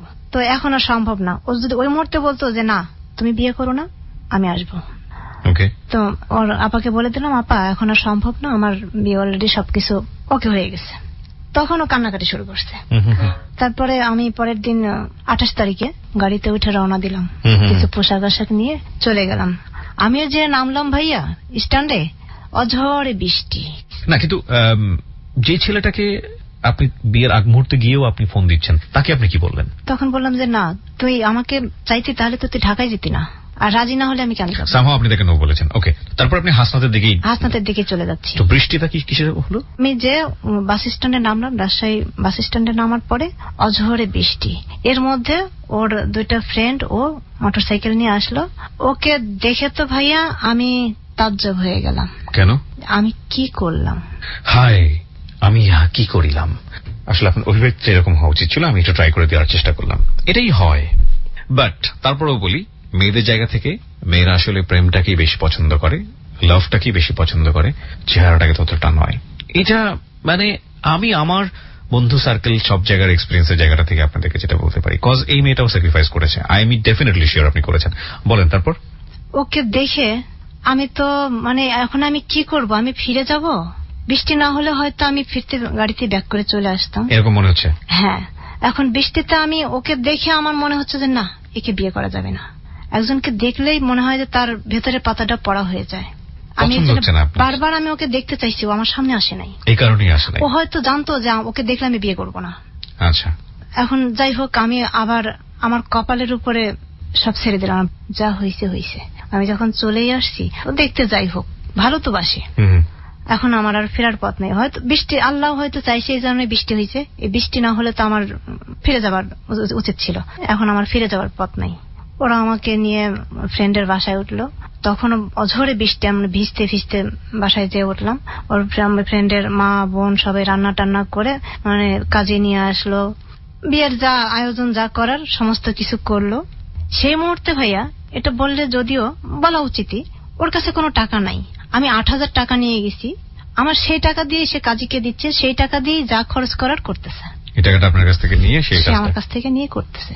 আর সে একটা এমন অবস্থায় আছে, পায়ে একজোড়া ছেঁড়া চটি, জিন্সের প্যান্টটা আছে, তাও মানে কত কালের যে পুরাতন, গায়ে একটা ঢলফলা পাঞ্জাবি, মানে দেখতে বিদঘুটে লাগতেছে। বাড়ি ঘরের অবস্থা কেমন ছিল? বাড়িঘর তখন আমি দেখি নাই। তো বিয়েটা কোথায় হচ্ছে? বিয়েটা হচ্ছে ওর বন্ধুর বাসায়। ওকে। ও এর মধ্যে ওর মাকে বলে রাখছে যে মা, ওর মা আবার বৃদ্ধ, বাড়িতে ও আর ওর এক বোন থাকে, বিয়ে হয়নি তখন বোনটার। তো বোন কিছু করে না, ওর বৃদ্ধ মা রান্না করে। তো ওর বোন কিছু করে না, ভেতরে মাকে বলছে মা আমি কিন্তু বিয়ে করে ফেলবো, আমি যে কোনো একটা মেয়েকে বিয়ে করে নিয়ে আসবো, তোমার এই কষ্ট আমার সহ্য হয় না। তোর মা বলছে ঠিক আছে করিস। মায়ের এইটুকু অনুমতি পাইছে। তখন ফ্রেন্ডের বাড়িতে বিয়ে হয়ে গেল। রাত 11টার সময় ওদের বাড়িতে নিয়ে আমাকে পৌঁছাই দিল বন্ধুরা মিলে। আপনার রাজশাহী কোর্টের পাশে বাড়ি। আমার শ্বশুর অ্যাডভোকেট ছিলেন। বাড়িটা সেই 60-70 বছর আগের করা, ছাদগুলা ধসে ধসে পড়তেছে, এরকম অবস্থা। যাক, আমার কপালে যা ছিল হয়েছে, মেনে নিলাম। রাত্রে ওদের বাসায় গেলাম, যাওয়ার পরে ওর মাকে ডেকে বলল মা আমি তো বিয়ে করে নিয়ে আসছি। ওর মা খুব জেদি, ডেকে টেকে কথা বলতেছে না। যাই হোক, আমরা বলে টেলে ঠিক আছে ভালো করছিস, বিয়ে করছিস, এখন থাক, কাল সকালে কথা হবে বলে ওর মা সকালে উঠে চলে গেল বোনের বাড়িতে। ওর ছোট বোনের বাড়িতে যে বোনের হাজবেন্ডকে বললো, ওর বোনের হাজবেন্ড আবার ফুফাতো ভাই, যে বললো যে এরকম হাসনাত তো বিয়ে করে ফেলছে, এখন কি করা যায়। তো ওর বোনের হাজবেন্ড বলে দিল যে মেয়েটাকে বোঝাই সুঝে এখন বাড়িতে পাঠিয়ে দেন, 1 মাস পরে যে আমরা আনুষ্ঠানিকভাবে নিয়ে আসবো। এর মধ্যে ওর মা ওর বোনের বাসা থেকে এসে আমাকে বলল যে তোমার বাপ ভাইকে ডেকে তুমি বাড়ি চলে যাও। বাড়ি যে আমি আমার ব্যাংক থেকে টাকা পয়সা উঠায়, যাই হোক একটা বউ হিসেবে আমি তোমাকে গ্রহণ করে আমার মেয়ে জামাইটামাই নিয়ে আসবো। আমিও কান্নাকাটি করতেছি, আমি কি করলাম, এখন কি হবে ইত্যাদি। এরকম করতে করতে সারাদিন মানে আমার শাশুড়ি রান্না করতে যাচ্ছে, আমি সব তার সাথে কাজে সহযোগিতা করছি, রান্না টান্না যা করার সাথে করতেছি। করতে করতে সারাদিন সে আমাকে অবজারভেশন করলো। অবজার্ভ করে তারপরে সন্ধ্যার সময় আমাকে বুকে ধরে নিয়ে বলতেছে যে যাই বলুক মা তোকে যেতে হবে না। এটা কে বলছে? আমার শাশুড়ি বলতেছে। আচ্ছা। আমার জামাই মেয়ে এসে আমাকে রেঁধে খাওয়াচ্ছে না। মানে আমি সকাল থেকে সারাদিন যে পর্যন্ত কাজটা কর্ম করছি, সে খুব খুশি আমার পরে, সে আমাকে মেনে নিচ্ছে। সন্ধ্যার সময় তুই থাক, বাস। তখন আমি ওখানে জায়গা পেয়ে গেলাম। তারপর আমার বিয়ে হয়ে গেল, শ্বশুর বাড়ি চলে আসলাম, শাশুড়ি মেনেও নিল। 2 মাস থাকলাম ওখানে। আমার বেকার স্বামী, আমাকে সারাদিন পরিশ্রম করতে হতো, সংসারে যা কাজ সম্পন্ন করতে হতো। আচ্ছা করলাম। এখন দেখি আমার স্বামী অলস, সারাদিন ঘুমায়, সন্ধ্যার সময় বের হয়, মানে যে বাহিরে আড্ডা মেরে বন্ধু দোকানে টোকানে আড্ডা মেরে উনি ফেরে রাত 1টার সময়, 12:30 1টা। সবাই বলে তোর বিয়ে করছিস, ঘরে বউ আছে। বিয়ের পরপরই আপনি এটা দেখতে পেলেন? হ্যাঁ, এটা দেখতেছি। চেষ্টা করি যে ওকে ঘরে ফেরানো, তাড়াতাড়ি ফিরবে না। সারাদিন ঘুমায়, সে সারা রাত জেগে থাকে। আমিও সারা রাতে ঘুমাতে পারি না। দেখি যে আমি ঘুমাতে ঘুমাতে ভোর 4টার দিকে ঘুমাই, ওদিকে 6টা বাজতে শাশুড়ি ডাক শুরু করে দেয়, ওঠো, নাস্তা করো, এই করো সেই করো। আচ্ছা, এভাবেই পার হলো 1 বছর। মাঝে মাঝে আমি চিৎকার করে কান্নাকাটি করতাম, কি করলাম আমি, এই মানুষ তো ভালো হবে না। 1 বছর পুরো। ওই সময় কি বাড়ি থেকে আপনার সঙ্গে যোগাযোগ করা? হ্যাঁ, আমাকে 2 মাস পরে যে আমাকে নিয়ে আসলো আমাদের ফ্যামিলি থেকে। আচ্ছা আচ্ছা। আমার হাজবেন্ড দেখে, কিন্তু কেউ লাইক করে না, তার লুকিংটা দেখেই কেউ পছন্দ করে না। আচ্ছা। তো এভাবে কষ্ট করে কাটাই। কিন্তু ও আমাকে তখন প্রচন্ড ভালোবাসে। সে অলস হোক, যাই হোক, কাজ না করুক, ঘুমাক, যাই হোক, আমি যদি কোনো কষ্টে, তাদের পারিবারিক ভাবে কোনো কষ্টে যদি আমার চোখের পানি 1 ফোঁটা পড়ে, তারপরে 3 ফোঁটা আমার জন্য সে কান্নাকাটি শুরু করে দেয়। আমার কষ্ট হলে পরে সে আমাকে বুকে জড়াই ধরে নিয়ে আমাকে সান্ত্বনা দেয়, ঠিক আছে তো আমাকে ভালোবাসে। আর যাই হোক, আমি আমার ভাগ্য তো মেনে নিছি। বাবার যতই থাক, বসে খেলে তো এখন বিয়ে করছে, বউ নিয়ে তো আর মা বসাই ভাত দিবে না, এই নিয়ে একটু গন্ডগোল। তো আমি বলে ঢাকায় পাঠিয়ে দিলাম। ওর এক ফ্রেন্ড থাকে ঢাকাতে, ওর কাছে পাঠিয়ে দিলাম। ওখান থেকে একটা চাকরি হলো। চাকরি মানে 3 দিন করার পরে আমি অসুস্থ হই। যেই ফোন শুনছে যে আমি অনেক অসুস্থ, তো চাকরি মাকরি ফেলে থুয়ে শুধু ব্যাগটা কাঁধে করে নিয়ে চলে গেছে আমাদের বাড়িতে। হাসনাত? হ্যাঁ, হাসনাত। চলে যাওয়ার পরে আর চাকরি আসলো না। তো তো যে আবার 1 মাস বাড়িতে থেকে আবার পাঠালাম, আবার চাকরি নিল, চাকরি নেওয়ার 1 মাস পরে আবার আমাকে নিয়ে আসলো। না, আমি ওর মাকে ফোন দিল, আমি ওকে ছাড়া চাকরি করতে পারবো না। আমি এসে দেখি কি ভাইয়া, যাদের সঙ্গে থাকে, ব্যাচেলারদের সঙ্গে থাকে, তাদের সঙ্গে থাকতে থাকতে একটা ছেলের গার্লফ্রেন্ডের নাম্বার নিয়ে তার সাথে কথা বলে। তো কেন তুমি এর সাথে কথা বলো কেন? ওই ছেলেটার গার্লফ্রেন্ড। তো ওর গার্লফ্রেন্ড তোমার কথা বলা দরকার কি? এমনি বলি ওই ছেলেটা। আচ্ছা, ও ছেলে মিথ্যা বলুক সত্য বলুক, সে কথা বলতেছে বলুক, তোমার মাথা ব্যথা কেন? তুমি ওর সাথে কথা বলবে না? ওই মেয়ের সাথে কথা বলে, চুপে চুপে কথা বলে, তখন তো একটু টাকা বেশি কাটতো। আমি আবার ওর ডায়াল কল চেক করতাম, কতক্ষণ কল দিচ্ছে, কতক্ষণ কথা বলছে, তখনই বুঝতাম। এই নিয়ে আমাদের 15-20 দিন একটু গন্ডগোল চললো। তখন চিন্তা করলাম না, আমি চলেই যাব। তখন আমার পায়ে ধরে কান্নাকাটি শুরু করে দিল। তো এইভাবে আস্তে আস্তে ওটা কেটে গেল। আমি 1 বছর স্ট্রং ওর সাথে থাকলাম ঢাকাতেই।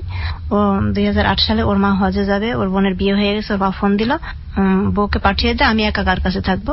আমি আবার ওর মায়ের কাছে চলে গেলাম। 1 বছর থাকতে থাকতে আমি ও বাড়ি গেল, আমি কনসেপ্ট করলাম। ওকে। তা আমি কনসেপ্ট করে আমি অসুস্থ, এখন ওর মাকে দেখবো না, আমি ওখানে থাকবো, আমাকে কে দেখবে? তখন ওর মা বললো, তুমি না হয় বাড়ি যাও, তুমি বাড়ি গেলে তো আমার মেয়েরা এসে আমাকে একটু দেখবে, তুমি থাকাকালীন তারা আর আমাকে করবে না। ওরা আবার একটু অন্যরকম ভাইয়া, কারণ কোনো ভাই বোনের সাথে ভাই বোনের সম্পর্ক নাই। আমার বাচ্চা যখন 1.5 মাস পেটে, তখন আমি বাড়ি চলে আসি। আমি একেবারে বিছানায় উঠতে পারি না, খেতে পারি না, সারাদিন খালি বমি করি। 3.5 মাস থাকার পরে আমি আবার একটু সুস্থ হলাম। তখন আমাকে বললো, তুমি এখন বাড়ি যাও।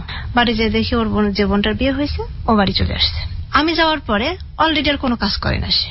আচ্ছা, সমস্ত কাজ আমাকে করতে হয়। এরকম করতে করতে আমার বাচ্চা যখন 9 মাসের পেটে, তখন সে মোবাইলে আরেকটা মেয়ের সাথে সম্পর্ক তৈরি করে। তখন আমি দেশে, সারাক্ষণ তার মোবাইল বিজি পাই।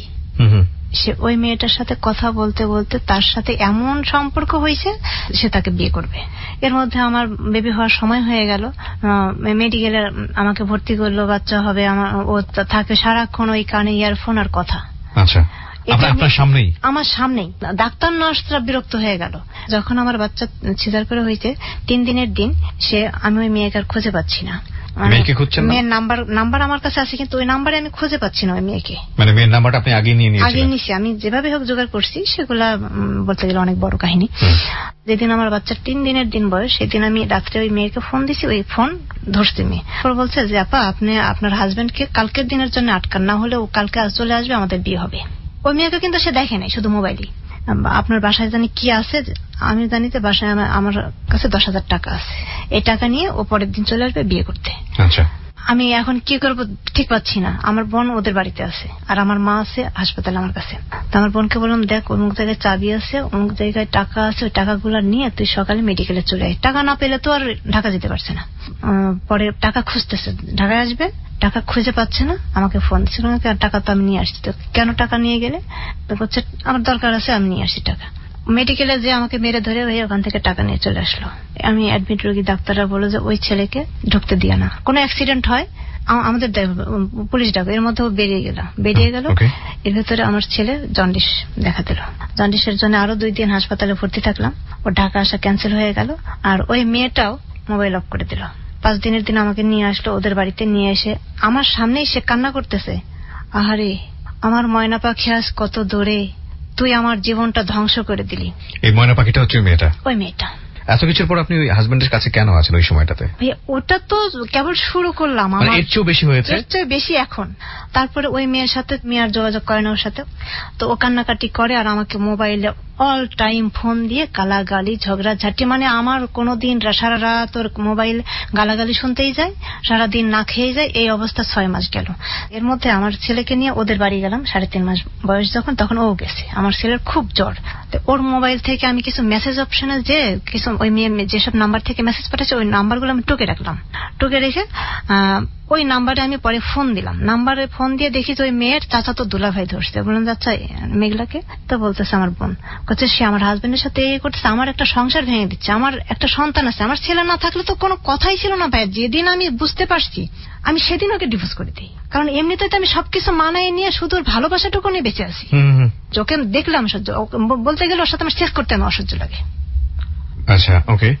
যাই হোক পরে শালী পরিচয় দিল, এগুলো করছে, কয় যে আসলে ও যা বলছে সবই মিথ্যা, ও বিবাহিত একটা মেয়ে, ট্রাক ড্রাইভারের মেয়ে, ও বলছে যে ঢাকায় বাড়ি আছে, সেই আছে, ওর বাবা ব্যবসা বাণিজ্য করে। যাই হোক আমার হাজবেন্ডকে সে লোভ দেখাই ব্ল্যাক করুক, যাই হোক একটা কিছু করছে। 3 বছর চলে গেল, তখন সে মানে অন এন্ড অফ এই ধরনের সম্পর্কের মধ্যে সে আছেই না, তো 3 বছরে মোটামুটি ভালো। আচ্ছা, ওই মেয়ের ক্লোজের পরে সে সত্যি রাগারাগিও না, ঝগড়াঝাটিও না, আসি, কিন্তু আমার ভেতরের যে ভালোবাসা সেটা কিন্তু চলে গেছে তারপর থেকে। তারপরে 13 সাল থেকে এপ্রিল মাসে এসে সে ফিলিপাইনে একটা ডার্মিসা নামের একটা মেয়ের সাথে সে ফ্রেন্ডশিপ হয়। আমাকে সে তখন দেখায় যে ফিলিপাইনে একটা মেয়ে, এটা আমার ফ্রেন্ড। কিভাবে দেখালো আপনাকে? ফেসবুকে দেখাচ্ছে। আচ্ছা, ফেসবুক আপনি চালাতেন? না, আমি এখন পর্যন্ত ফেসবুক সম্পর্কে কিছু বুঝি না। তো মোবাইলে সে আপনাকে দেখালো তার সঙ্গে ফিলিপাইনের একটা মেয়ের তখন ফ্রেন্ডশিপ। কেবল ফ্রেন্ডশিপ হয়েছে 13 সালে। 2013 সালে। নোট অন দিস পয়েন্ট প্রিয় শ্রোতা, because this is a very very important story for of course your conjugal life, যদি আপনি বিবাহিত হয়ে থাকেন। বলেন। ডার্মিসা ক্যালিও নামের একটা মেয়ের সাথে সে, কি নাম? ডার্মিসা ক্যালিও শাকিলি, সেটা ফিলিপাইনি মেয়ে, সে কুয়েতে মানুষের বাসায় কাজ করে। ওকে, তো এই মেয়েটার সঙ্গে তার ফেসবুকে ফ্রেন্ডশিপ। সে আগে ফেসবুক চালাতো, রাত 12টা পর্যন্ত চালিয়ে ঘুমিয়ে যেত। ওই মেয়ের সাথে ফ্রেন্ডশিপ হওয়ার পরে রাত 2টা পর্যন্ত চালায়, আমি এদিকে ঘুমাই যাই, হয়তো একটু ঘুমাইছে, আবার ভোরে 4টার সময় ফজর আজান পরে ফ্লোরে বসে মোবাইল চালাচ্ছে। আচ্ছা, এরকম 4-5 দিন দেখার পরে আমি বুঝতে পারলাম আমার কোনো কথা সে সহ্য করতে পারে না, মানে আমাকে যত পারে নেগলেক্ট করে চলে, আমাকে এড়ায় চলে এভাবে। তখন আমি বুঝতে পারলাম ও কোনো ডিপলি কোনো সম্পর্কের মধ্যে জড়াই গেছে। তখন আমার ছেলের মাথায় ওর হাতটা ছোঁয়ালাম, মানে আপনি, হ্যাঁ ওকে, তুমি সত্যি কথা বলো তো, তুমি কি করতেছো?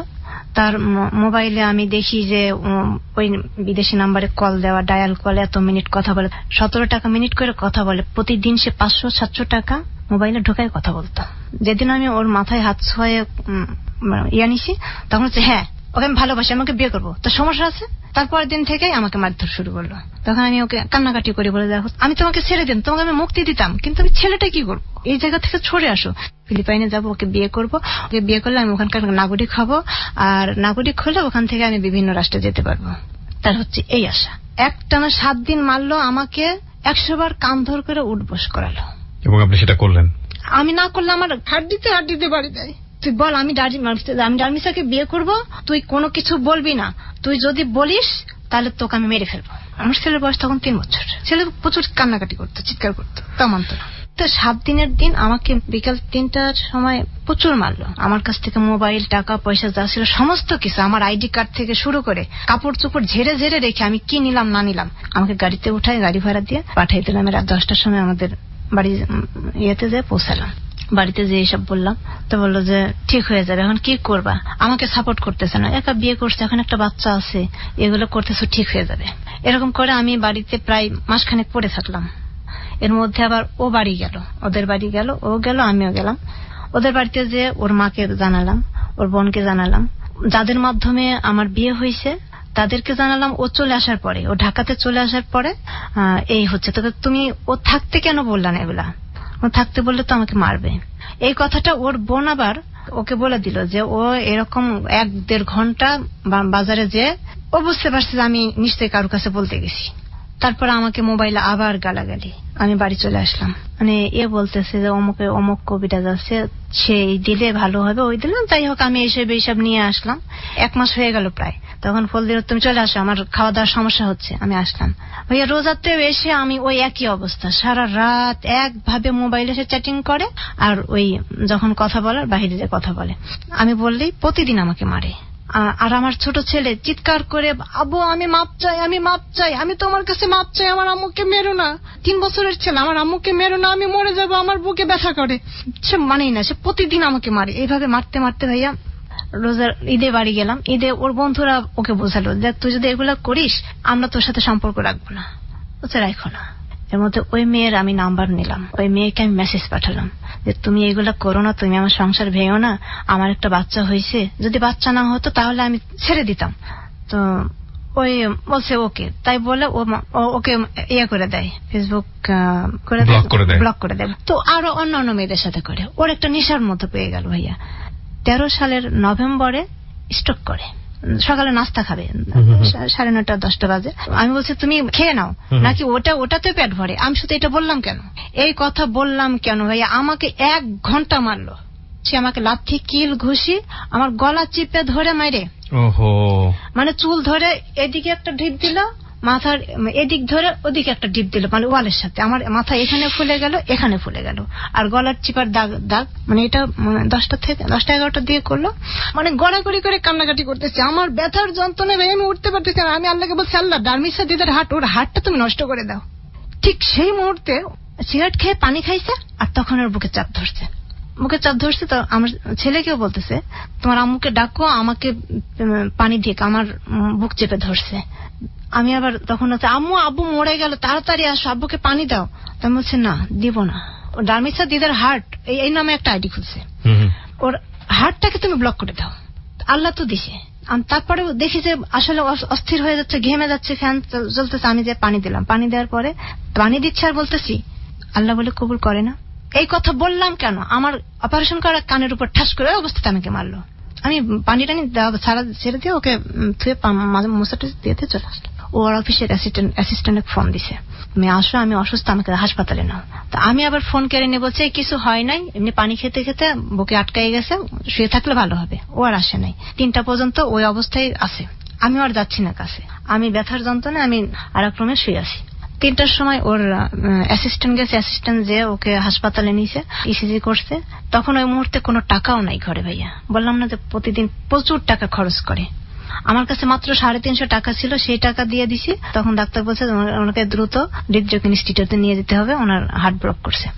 আমাকে 5টার সময় হাসপাতাল থেকে ফোন দিচ্ছে, ওর অফিসের বস গেছে, ওর কলিগরা গেছে, ভাবি আপনি তাড়াতাড়ি আসেন, ওকে হাসপাতালে নিতে হবে। আমি ভাইয়া যাবো, আমি হাঁটতে পারতেছি না, আমার 2টা পা ব্যথা, ছেলের জ্বর। তারপর বলছে কি আপনারা নিয়ে যান, আমি যেতে পারবো না, আমি শারীরিকভাবে খুব অসুস্থ। তারপরে আমি ওদের ডাকে আমি গেলাম, যে সন্ধ্যার সময় ওর এক কলিগকে সাথে করে নিয়ে আমি হৃদরোগ ইনস্টিটিউটে নিয়ে এসে ভর্তি করলাম। 3 দিন ভর্তি রেখে সব বলতেছে এরকম স্বামীর জন্য আবার আপনি আসছেন, আমরা হলে লাথি মারি ফেলে দিতাম। ওইখানে থেকে একটু সুস্থ হলো, আমি 3 দিন পরে আবার বাসায় নিয়ে গেলাম। না আমি ভাবলাম হয়তো এই একটা ধাক্কার পরে ভালো হবে, না সে ভালো হলো না ভাইয়া। অবস্থা একই, আমাকে মারে আবার ওই যে 100 বার করে কান ধরে উঠবস করায়, না করলে আমার পায়ে বাড়ায়। আমাকে ভাইয়া বাথরুমের ভেতরে নিয়ে যে থুতু ফেল, ওই থুতু তুই চেটে তোল, আমি সেটাও করছি ভাইয়া। আমাকে এত নির্যাতন করছে, আমাকে মারতে মারতে আমি কোনোদিন বিছানা থেকে উঠতে পারি নাই। আমার ছেলেটা এত চিৎকার করতে যে বাবা তুমি আমার মাকে মেরো না, আমি মরে যাব। তারপরে সে মানে নাই, সে আমাকে প্রতিদিন টর্চার করতো। এভাবে করতে করতে মাঝে মাঝে রাত্রে মারার পর ও যখন ঘুমিয়ে যেত, তখন আমি বলতাম যে আমি আজকে মেরেই ফেলবো। আমি আইনের কাছে গেলে আইন আমাকে কি বিচার দিবে, আমি এর জন্য কি বিচার পাবো আইনের কাছে গেলে? আমি বটি নিয়ে বসে থাকতাম, খোপাই কেটে মেরে ফেলবো। আমি এত অতিষ্ঠিত হয়ে যাই। আবার ছেলের দিকে তাকাই দেখি, আচ্ছা আমি ওকে মারলাম, নিজে জেলে থানায় যে ধরা দিব যে আমি ওকে মেরে আসছি, আমার বিচার যা হয় হোক, জেল হোক আর ফাঁস হোক, যাই হোক একটা হবে। আমার ছেলেটা কোথায় যাবে এই চিন্তা করে আমি আবার সহ্য করতে থাকি। আমি কারো কাছে যে কোনো সমাধান পাই না। কেউ বলে যে আইনের কাছে যাবো, ঠিক আছে আমি আইনের কাছে যাবো। আইন আমাকে কি করবে, আমাদের একটা ডিভোর্স পর্যায়ে আসবে। ডিভোর্স তো আমি এমনি দিতে পারি, আমি চাচ্ছি যে আইন ওকে শাস্তি দিক ওইভাবে। আমার কোন পর্যায়ে যে না, সে তাকে হ্যাক করুক, যে ইন্টারনেটকে কিভাবে চালাচ্ছে সেটা মনিটরিং করুক। আমি পার্সোনাল ভাবে কোনো কমপ্লেন করতে চাই না, সে ইন্টারনেট মনিটরিং করে তাদেরকে শাস্তি দিক যারা এগুলো করতেছে। কোন মেয়ে করতেছে তার স্বামীর অশান্তি হচ্ছে, কোন পুরুষ করতেছে তার স্ত্রীর অশান্তি হচ্ছে। আমি কবিরাজি বিভিন্ন করে কোনো কিছুই হলো না, তখন আমি ওকে রাত্রে ভাতের সাথে ঘুমের ট্যাবলেট দিতাম। সত্যি সত্যি ভয়ানক, কারণ এগুলো এক ধরনের ডিজিজ, এখান থেকে ফিরে আসাটা খুব ডিফিকাল্ট। বিভিন্ন কারণে এটা হয়। অপরাধী দেখলেই আমরা মনে করি তার শাস্তি হওয়া উচিত। এই যে লোকটি এই ধরনের অ্যাডিকশনের পর্যায়ে চলে গেছে, বিশেষ করে এক ধরনের ভার্চুয়াল বলয়, এক ধরনের লাভ এবং সেক্সুয়াল রিলেশনশিপ, এটার পেছনে একটা স্ট্রং সাইকিয়াট্রিক ডিসঅর্ডার আছে, যেটা হয়তো আপনি আপনার জায়গা থেকে জানেন না। ইন্টারনেটকে দোষ দিয়ে কোনো লাভ কি হবে? ইন্টারনেট আমাদের দুনিয়াতে এই মুহূর্তে ইন্টারনেট ছাড়া পুরো পৃথিবী অচল। অনেক কিছুই সহজ হয়ে গেছে। সেই সহজ মাধ্যমে ঢুকে নিজের জীবনটাকে এরকম বিপদে ঠেলে দিচ্ছে অনেকেই, কিন্তু সেটা কেন হয় সেটা একটা প্রশ্ন কিন্তু থেকেই যায়। ওকে সামি, আমরা যেখানটায় ছিলাম, আপনি তাকে ঘুমের ওষুধ খাওয়াতেন যাতে করে সে রাত না জাগতে পারে এবং ঘুমিয়ে যায়, যাতে করে সে ইন্টারনেটে বসে এই ধরনের কাজ না করতে পারে, তাই তো? হ্যাঁ, ঘুমের ওষুধ দিতে সেটা হতো না। আমার এক আত্মীয়র কাছ থেকে জেনে নিলাম যে আসলে কি ধরনের পাওয়ারের ওষুধ দিলে সে সাথে সাথে ঘুমায় যাবে। তখন বললো যে এই মানে একটা ওষুধের নাম বললো, হ্যাঁ একটা ওষুধের নাম বললো যে এই ওষুধটা পাওয়ারফুল ছিল, পাওয়ারফুল, এটা দিলে পরে সে সঙ্গে সঙ্গে ঘুমায় যাবে। এটা কাদেরকে দেওয়া হতো ওষুধটা সাধারণত? এই ওষুধটা সাধারণত পাগলদেরকে দেয়। দেখেন ও কত বড় রিস্ক নিয়েছে, কারণ এই ধরনের ওষুধ খেতে একজন সাধারণ মানুষ হার্ট অ্যাটাক করে মারাও যেতে পারে, বাট ওর হাতে কোনো উপায় ছিল না। এই জন্যই বলি, যদি হাজবেন্ডটা এরকম ওষুধ খেয়ে মারা যেত, সারা জীবনের জন্য ওকে দোষারোপ করতো আইন কিংবা আমরা সমাজ। কিন্তু কি কারণে করতে বাধ্য হচ্ছে? প্রত্যেকটা খারাপ জিনিসের পেছনে একটা কজ থাকে ভাই। হ্যাঁ, তো আপনি এটা খাওয়াতেন, খাওয়ানোর পরে কি হতো? খাওয়ানোর পরে ঘুমাতো, সারা রাত ঘুমাতো। এরকম করতে করতে আমি 1 দিন 2 দিন পর পরই ওটা দিতে শুরু করলাম। আচ্ছা, তারপরে অ্যান্ড্রয়েড মোবাইলে ভিডিও কল দিয়ে সারাক্ষণ কথা বলে। আমি এক রুমে থাকি, ও আর এক রুমে দরজা দিয়ে ইয়ে করে, তাই ফাঁক ফাঁক করে দিয়ে একটু দেখি। দরজা বন্ধ করে থাকতো? দরজা বন্ধ করে দিয়ে থাকতো। দরজার কোনো নিচ দিয়ে টাইলস করা রুম, তো আমি নিচ দিয়ে দেখতাম। ও ওই মোবাইলে দেখতেছে ওই মেয়ে মানে পুরো কাপড় চোপড় খুলে ওকে দেখাচ্ছে, সেক্সুয়াল যা করার সে করতেছে, ও করতেছে। এগুলো আপনি নিজের চোখে দেখেছেন? এগুলো আমি আড়ালে আড়ালে দেখতাম, চুপে চুপে। ও আর মানে আপনি দেখেছেন এগুলো নিজের চোখে? হ্যাঁ, আমি দেখেছি। এরকম করতে করতে অ্যান্ড্রয়েড মোবাইলে এরকম করে আমাকে মারধর করলো, আমার মোবাইল ভাঙে। মারতে মারতে ওর মোবাইলটা ঢেল মারে, আমি অ্যান্ড্রয়েড মোবাইল ওর একটা ভেঙে দিলাম। তারপর আর কিনলো না, এই নর্মাল মোবাইল দিয়ে সে চ্যাটিং করে। এরকম করতে করতে তো আমার ছেলেটার এজ পার হচ্ছে, ওকে স্কুলে ভর্তি করাতে পারতেছি না। এই অবস্থায় আমি ছেলেকে স্কুলে দিব না, ওর সাথে এই নিয়েই যুদ্ধ চালাবো। তখন আমার এক বান্ধবী আছে, ও আমাকে বললো যে তুই চলে আয় এখানে, ওখানে থাকলে হয়তো তুই মারা যাবি, হয় কোন একটা অ্যাক্সিডেন্ট হয়ে যাবে, তুই এখানে চলে আয় অন্তত ছেলেটার জন্য। 15 সালের ডিসেম্বর মাসে মিরপুরে চলে আসি। ও ওখানেই থাকে, ওখানে চাকরি করে, ও স্বাধীনভাবে। তখন কি করলো ভাইয়া, আরেকটা মোবাইল কিনলো। তো ও তো কিনবে, কজ আপনি তাকে ছেড়ে দিয়েছেন, স্বাধীনভাবে যা করার সেটাই করবে। ওগুলো করে, আর মাঝে মধ্যে আমার এখানে আসে, যেদিনই আসে সেদিনে আমাকে মারধর করে। তা আমি যাচ্ছি, তোমার আর আসার দরকার নেই। ডিসেম্বরে চলে আসার পরে 1 মাস আর আসলো না। মোবাইল কিনছে, ওই ভয় আসতেছে না যে মোবাইল কিনছি, গেলে তো আবার অশান্তি লাগবে, আমি দেখলে একটু রাগারাগি করবো। আবার আসলো ফেব্রুয়ারিতে, আমি আবার একটু কনসেপ্ট করলাম, একটা আনএক্সপেক্টেড ভাবে করার পরে। তো আমি তো ওটা রাখবো না, আমার সংসারের যে অবস্থা, আমি এখন ডাক্তার দেখাই, আমার একটু সমস্যাও হলো, তো ওটা আমি অ্যাবর্শন করে দিয়ে 15 তারিখে অ্যাবর্শন করছি। ও 17 তারিখে এসে আমাকে লাথিয়ে মেরে থুয়ে গেল। কারণ যেসব মেয়েদের সাথে ইয়ে করতেছে, ওর মোবাইল ঘেটে আমি তাদের নাম্বার নেই, তাদেরকে আমি মেসেজ পাঠাই। ওইসব মেয়েদেরকেও বলে কি যে আমার একটা বাচ্চা আছে, আমার বউয়ের সাথে সম্পর্ক নাই, ডিভোর্স হয়ে গেছে। আমি তো বুঝতে পারছি যে একটা জিনিস, যে ও অনেকগুলো মেয়ের সঙ্গে ধরনের সম্পর্ক করতো। অনেকগুলো। মানে এটা কি এক ধরনের পারভার্টেড সেক্সুয়াল রিলেশনশিপ ছিল? মানে ব্যাপারটা কি এরকম যে ওই ধরনের মেয়েদের সঙ্গে সে যোগাযোগ করে এক ধরনের অসুস্থ বিকৃত যৌন ক্ষুধা যেটাকে বলে, এই ধরনের বিষয় ছিল শেষ পর্যন্ত, নাকি অনেক দূর পর্যন্ত চলে যেত? অনেক দূর বলতে যেটা বোঝাচ্ছি, তাদেরকে বিয়ে শাদী করার প্রপোজ দেওয়া, প্রেমের জায়গায় চলে যাওয়া, প্রেম করে, মানে জান সোনা জাদু, মানে বউ ওদেরকে বাংলা শিখাইছে। বেসিক্যালি কারা ছিল? এরা সবাই ফিলিপাইনি, সব ফিলিপিনি নাগরিক। হ্যাঁ, অদ্ভুত তো। ওকে, সবাইকে ওই যে মানে ভালোবেসে যেসব কথাগুলো বললে ওকে, মানে ওর আমি রেকর্ডিং গুলো শুনি, এই মোবাইলে অনেক রেকর্ডিং ছিল, মুছে দিছে। রেকর্ডিং গুলো আমি পরে শুনছি, ইংলিশে বলতো, তোমাকে বিয়ে করব, সংসার করব, তোমার বাচ্চা হবে, আমার একটা বাচ্চা আছে, সব নিয়ে থাকবো, একসঙ্গে থাকবো, সমস্ত জীবনের জন্য আমি তোমাকে চাই, আমি তোমাকে ছাড়া বাঁচবো না, ইত্যাদি ইত্যাদি। এগুলো বলে বলে মানে এইসব রেকর্ডিং আমি শুনতাম। বিষয়টা আসলে কি ছিল, আমি আসলে কনফিউজ। কজ ফিলিপিন একটা নাগরিককে সে বিয়ে করার জন্য কি সে ধরনের সম্পর্ক করছে, নাকি শুধুমাত্র এটা শারীরিক একটা, যেটা বললাম একটু আগে, এই বিষয়গুলোই ছিল? একটা স্ত্রী পক্ষেও এটা মেনে নেওয়া খুব ডিফিকাল্ট, কেন এই ধরনের অসুস্থ বিকৃত জিনিস তাদের মধ্যে গ্রহ করবে। কিন্তু এটা যদি একটা ডিজিজ হয়ে থাকে, আপনি যদি মনে করেন এটা একটা রোগ, একটা সমস্যা, তাহলে তাকে ডাক্তারের কাছে নিয়ে গিয়ে এটা কিওর করা সম্ভব। একটা ভালো একজন সাইকিয়াট্রিস্টের কাছে নিয়ে গিয়ে তাকে পরামর্শ দিয়ে বের করে নিয়ে আসা সম্ভব। আপনি যদি জোর করেন তাকে, টু বি অনেস্ট, আপনি এখান থেকে ফেরাতে পারবেন না। হ্যাঁ, এটা আরো দিন দিন বাড়তে থাকবে, এবং এটা নিয়ে সংসারের মধ্যে কলহ হওয়া মানে হচ্ছে সংসারটা নষ্ট হয়ে যায়। এমন কেউ নাই যে ওকে বোঝায় নাই ভাইয়া, ওর যে অফিসের বস, বুঝি এটা হবে না। আমি জেবিএসবি যে শোটা করি, যাহা বলিব সত্য বলিব, তো ওখানে ডাক্তার তাজুল ইসলাম যিনি আছেন সাইকিয়াট্রিস্ট, আমি ওনার কিছু কথাই এখানে আসলে বলছি যতটুকু বুঝেছি এই অনুষ্ঠানটা করে। মানুষের শারীরিক যে ব্যাপারগুলো, মস্তিষ্কের ঠিক সেই জায়গাটিতে ওই ধরনের উদ্রেক তৈরি হয়, যেখানে মানুষ ড্রাগ নিলে যে ধরনের উদ্রেক তৈরি হয়, সেম জায়গাতে, মানে ড্রাগের জন্য যেখানে মস্তিষ্কের ক্ষুধা তৈরি হয়, ঠিক একই জায়গাতেই সেক্সুয়াল যে মানে বিষয়গুলো, অনৈতিক বিষয়গুলো আছে, সেই ক্ষুধাটা একই জায়গায় তৈরি হয়। তাহলে আপনি একজন বোঝেন, ড্রাগ অ্যাডিক্ট একটা মানুষকে সুস্থ করার জন্য কি পরিমাণ বেগ পেতে হয়। তাহলে একই সমস্যা কিন্তু ওই সেক্সুয়াল ডিসঅর্ডার মানুষের ক্ষেত্রেও কিন্তু এই সমস্যাটা পেতে হবে। আপনি এখানে জোর জবরদস্তি করেন, যে কোনো ভাবে কাউন্সিলিং করেন, যেটাই করেন না কেন, তাকে যদি ভালো একটা সাইকিয়াট্রিক ডক্টর দেখে ট্রিটমেন্টের জায়গায় না নেওয়া যায়, লং টাইম যদি ট্রিটমেন্ট না করে, কোনোভাবেই তাকে সেখান থেকে ফিরে আসা খুব ডিফিকাল্ট, খুবই ডিফিকাল্ট। এবং আপনাদের ক্ষেত্রে যেটা হয়েছে আর কি, আপনারা মারামারি করেছেন, মানে অমানসিক নির্যাতনের শিকার হয়েছেন। ইনফ্যাক্ট এটার পরিণতি কি সেদিকেই আমরা বরং চাই। তারপরে কি করলেন আপনারা? ওদেরকে বিয়ে করবে, যার সাথে করে তার সাথে সে বিয়ে করবে। সেটা বিয়ে ছিল না ইনফ্যাক্ট, তাহলে তো সবাইকে বিয়ের কথা বলা যায় না। হ্যাঁ বলেন। না, আমার একজন চলে যাচ্ছে, আমি যাদেরকে জানাচ্ছি যে ওর বউ আছে, ও এরকম সবার সাথেই করে, তখন ওকে ছেড়ে যাচ্ছে, ও আবার নতুন করে তৈরি করতেছে। আমি এরকম না হলেও মনে হয় 50টা ছাড়াইছি। এরকম করে তুই কতজনে ছাড়াবি? আমার 5000 আছে, আমি 5000কে ছাড়াতে পারবি? না, আমি তখন আলগোস্তে 6 মাস হলো একেবারে ছেড়ে দিছি, আমি ওর পেছনে আর লাগি না ভাইয়া। ওকে, আমি 6 মাস, মানে আমি 6 মাস বলতে আমি 1.5 বছর হলে ওর কাছ থেকে চলে আসছি। মানে 6 মাস হলো কেমন ছেড়ে দিছি, মানে ওর ভেতরে ঢুকি না। ও কার সাথে কি করতেছে আমি কাউকে ফোনও দেই না, জানাইও না, বলিও না, করতেছে করুক। এখন যে মেয়েটার সাথে করে, এটার সাথে করতেছে, এটাকে মানে ওর চাকরিও চলে গেছে। অফিসে ওই সারাক্ষণ মোবাইল টেপে, সারা রাত মোবাইলে একা থাকে, সারা রাত মোবাইলে ওগুলো করে ক্লান্ত হয়ে যায়। অফিসে এসে ঘুমায়। ওর বস এসে এই নিয়ে রাগারাগি করতে করতে ওর একটা ক্লেম দিয়ে ওকে ওখান থেকে বের করে দিল। কাকে? আমার হাজবেন্ডকে। বের করে দিল? হ্যাঁ, যে মোবাইল টেপে দায়িত্ব ঠিকভাবে করে না, অফিস থেকে মানে চাকরিচ্যুত করে দিল। চাকরি শেষ হওয়ার পরে ও 2 মাস স্ট্রং ওখানে একাই থাকলো। আমি কোরবানি দিয়ে বাড়ি গেল, আমিও গেলাম এই কোরবানি দিয়ে। আমি ঈদের পরে বাড়ি যেয়ে ওকে সাথে করে নিয়ে আসলাম। আমি একটা কবিরাজের কাছে গেলাম আমাদের দেশে। ওকে নিয়ে? না, ওকে নিয়ে না, আমি একা গেলাম। বুঝতে পেরেছি, কবিরাজের কাছে